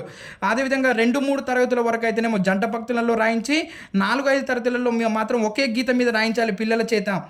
యూపీఎస్ హై స్కూల్ స్థాయిలలో గీతలు లేని తెల్ల కాగితాలపైన రాయించాలనే విషయాన్ని చెప్తున్నాడు. దీని నుంచి మనకు ఖచ్చితంగా బిట్టుపడుతుంది మిత్రమా, దీన్ని ఖచ్చితంగా గుర్తుపెట్టుకోండి. అదేవిధంగా మరి మనకు ఉన్నటువంటిది ఏంటి అని అంటే ఉక్త లేఖనం దీన్ని మనం డిక్టేషన్ అంటాం. ఇంకో ఇక్కడ డిక్టేషన్ చెప్పేటప్పుడు ఉపాధ్యాయుడు ఏం చేయాలనే విషయాన్ని ఇచ్చాడు మిత్రమా. సో కనుక చూస్తే ఉపాధ్యాయుడు డిక్టేషన్ చెప్పేటప్పుడు మొదటిసారి ఉపాధ్యాయుడు 3 సార్లు చెప్పాలి ఒక పదాన్ని. అలా 3 సార్లు చెప్పేటప్పుడు పిల్లలు ఏం చేయాలి అంటే మొదటిసారి ఆ పదాన్ని వినాలి, రెండోసారి పలికేటప్పుడు ఆ పదాన్ని వింటూ రాయాలి, మూడవసారి ఆ రాసినటువంటి పదాన్ని సరిచూసుకోవాలి. జాగ్రత్తగా అర్థం చేసుకోండి మిత్రం, ఇక్కడ బిట్టు పడుతుంది. ఆ డిక్టేషన్ చెప్పేటప్పుడు ఉపాధ్యాయుడు డిక్టేషన్ చెప్పేటప్పుడు పిల్లవాడు మొదటిసారి వినాలి, రెండవసారి చెప్పేటప్పుడు ఆ పదాన్ని వింటూ రాయాలి, మూడవసారి ఆ రాసినటువంటి పదం ఏదైతే ఉందో దాన్ని సరిచూసుకోవాలనే విషయాన్ని చెప్తున్నాడు. ఈ ఉక్త లేఖనం తర్వాత పిల్లలు రాసినటువంటి అంటే ఉక్త లేఖనం అంటే మనం చెప్తుంటే పిల్లలు రాయడం, సో దాన్ని మనం ఉక్త లేఖనం అంటాం. ఉక్తం అంటే మాట, లేఖనం అంటే రాయడం. సో చెప్తున్నప్పుడు రాయడమే ఉక్త లేఖనం అనే విషయాన్ని చెప్తున్నాడు. తమ రాతలో దొరికినటువంటి తప్పులను విద్యార్థులే గుర్తించేటట్లు చేయాలి, నల్లబల్లపై రాసి వారి దోషాలను సరిచేసుకోమని చెప్పాలి. వీలైతే ఉపాధ్యాయుడు సరిచేయడం మంచిది, కానీ ఎక్కువ మంది విద్యార్థులు ఉన్నప్పుడు ఇది సాధ్యపడదు. కాబట్టి నల్లబల్లపై రాసి మీరే సరిచేసుకోండి అనే విషయాన్ని చెప్పాలి. విద్యార్థులు ఒకరు రాసినటువంటి దాన్ని మరొకరు సరిచేయమని చెప్తే ఇంకా మంచిది అనే విషయాన్ని చెప్తున్నాడు. ఉక్త లేఖనం చెప్పేటప్పుడు ఉపాధ్యాయుడు పాటించవలసినటువంటి సూచనలు ఇక్కడ ఇచ్చారు చూడండి మిత్రమా. విద్యార్థులందరినీ మౌనంగా ఉంచేలా చూడాలి, విరామ చిహ్నాలు పాటిస్తూ ఉక్త లేఖ స్పష్టంగా పలకాలి, సమవేగంగా పలకాలి. అంటే వేగోచ్చారణ అనేది వేగంగా కాకుండా నెమ్మదిగా 3 సార్లు పలకాలి ప్రతి పదాన్ని అనే విషయాన్ని చెప్తున్నాడు. అలా మనకు ఈ ఉపాధ్యాయుడు ఉక్త లేఖనం చెప్పేటప్పుడు సూచనలు ఇక్కడ పేర్కొన్నాడు. అదేవిధంగా మనం ముందుకు వెళ్తే మరి లేఖనాన్ని బోధించడానికి పద్ధతులు ఇచ్చాడు మిత్రమా. అందులో సాంప్రదాయ పద్ధతి, ఆధునిక పద్ధతి, సంభాషణ పద్ధతి, వర్ణమాల పద్ధతి, కథా పద్ధతి అని ఇచ్చాడు. మరి సాంప్రదాయ పద్ధతులు అంటే ఏంటి అని అంటే వర్ణమాలలోని అక్షరాలను అదే క్రమంలో రాసి ఇస్తూ దిద్దించడం అయితే సాంప్రదాయ పద్ధతి. ఆధునిక పద్ధతిలో అయితేనేమో చేతి కండరాలు గట్టిపడేలా మొట్టమొదట మనం చర్యలు తీసుకోవాలి, ఆ తర్వాత పఠనంతో ప్రారంభించి లేఖనం నేర్పించాలనే విషయాన్ని తెలుపుతున్నాడు. తెలుగు అక్షర రూపాలన్నీ వర్తులాలు, అర్ధవర్తులాలు, రేఖల రూపంలోనే ఉంటాయి. సో కాబట్టి మొట్టమొదటి ఏమంటున్నంటే నిలువు గీతలు, అడ్డు గీతలు, ఏటవాల్ గీతలు, అర్ధచంద్రాకారపు వృత్తాలు, అదేవిధంగా వృత్తాలు నేర్పాలి. ఇలా ఇవి నేర్పించిన తర్వాత అక్షరాలను పెట్టిస్తే వాడు సులభంగా నేర్చుకుంటాడు అనే విషయాన్ని చెప్తున్నాడు. ఇది మనకు ఆధునిక పద్ధతిలోని అంశాలు. అదేవిధంగా సంభాషణ పద్ధతి, సంభాషణ ఆధారంగా విద్యార్థులచే నేర్పిస్తే అది సంభాషణ పద్ధతిగా నేర్పుతున్నాడు అనమాట. వర్ణమాల ఆధారంగా, కథా పద్ధతి ఆధారంగా కనుక మనం పరిశీలిస్తే వర్ణమాల ఆధారంగా చాలా ప్రచారంలో ఉన్నటువంటి పద్ధతి వర్ణమాల పద్ధతి. బోధనలో వాడుకునేందుకు ఎన్నో మార్గాలు ఉన్నాయి వర్ణమాల పద్ధతిని. ఇంకో ఉదాహరణకి ఏం చేయాలి వర్ణమాల పద్ధతులు అంటే ఉపాధ్యాయుడు మొదట ఒక పెద్ద పదపట్టికను తయారు చేయాలి. ఆ పదపట్టికల నుండి ఒకే అక్షరంతో మొదలయ్యే కొన్ని మాటలు ఎంపిక చేసుకొని వాటిని విద్యార్థుల చేత చెప్పించాలి. అలా ఇప్పుడు ఫర్ ఎగ్జాంపుల్ మనకు అందులో అలక అనే పదం ఉంది అనుకుందాం. ఫర్ ఎగ్జాంపుల్ నువ్వు తయారు చేసినటువంటి పదంలో ఆ అనే పదాన్ని తీసి దీనిని పోలినటువంటి పదాలు అక్షరాలు ఇంకేమైనా ఉన్నాయా బయటికి తీయండి అనే విషయాన్ని మనం చెప్తే ఇది వర్ణమాల పద్ధతి అనే విషయం అవుతుంది అనే విషయాన్ని గుర్తుపెట్టుకోండి. అదేవిధంగా కథా పద్ధతి కనుక మనం పరిశీలిస్తే కథలోని బొమ్మలను చిత్రించమని చెప్పి వాటి పేర్లు రాయమని చెప్పాలనే విషయాన్ని చెప్తున్నాడు.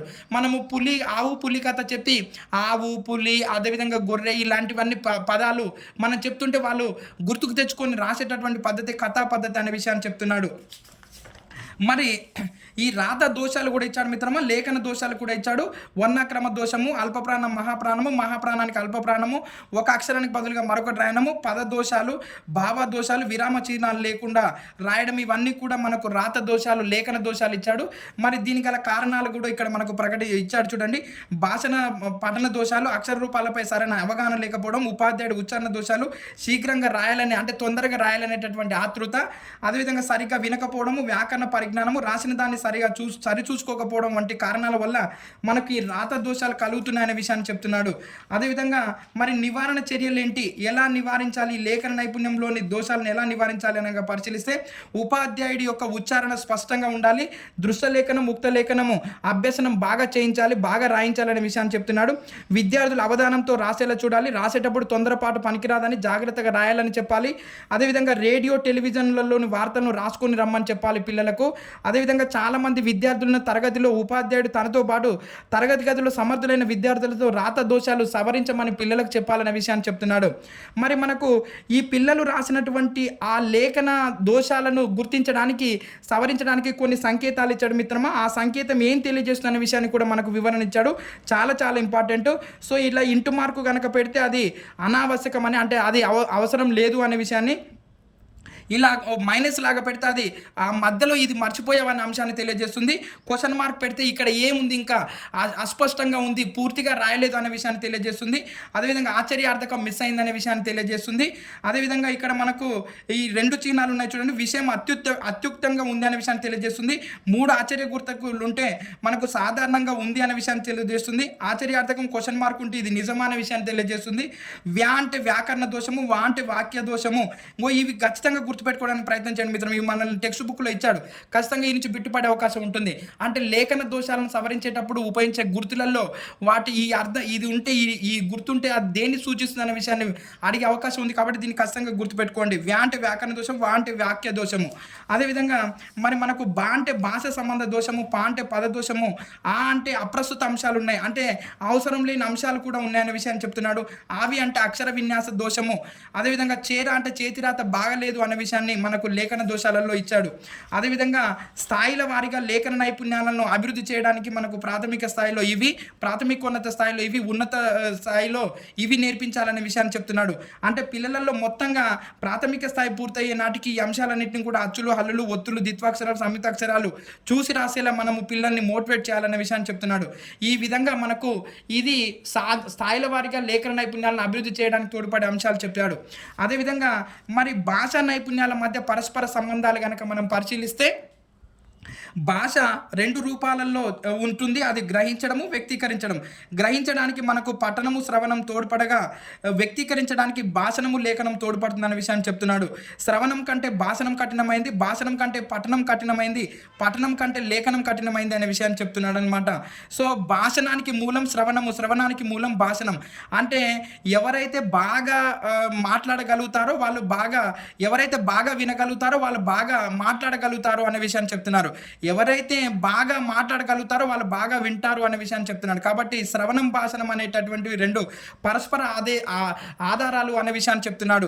అదేవిధంగా పఠనానికి మూలం లేఖనము, లేఖనానికి మూలం పఠనం.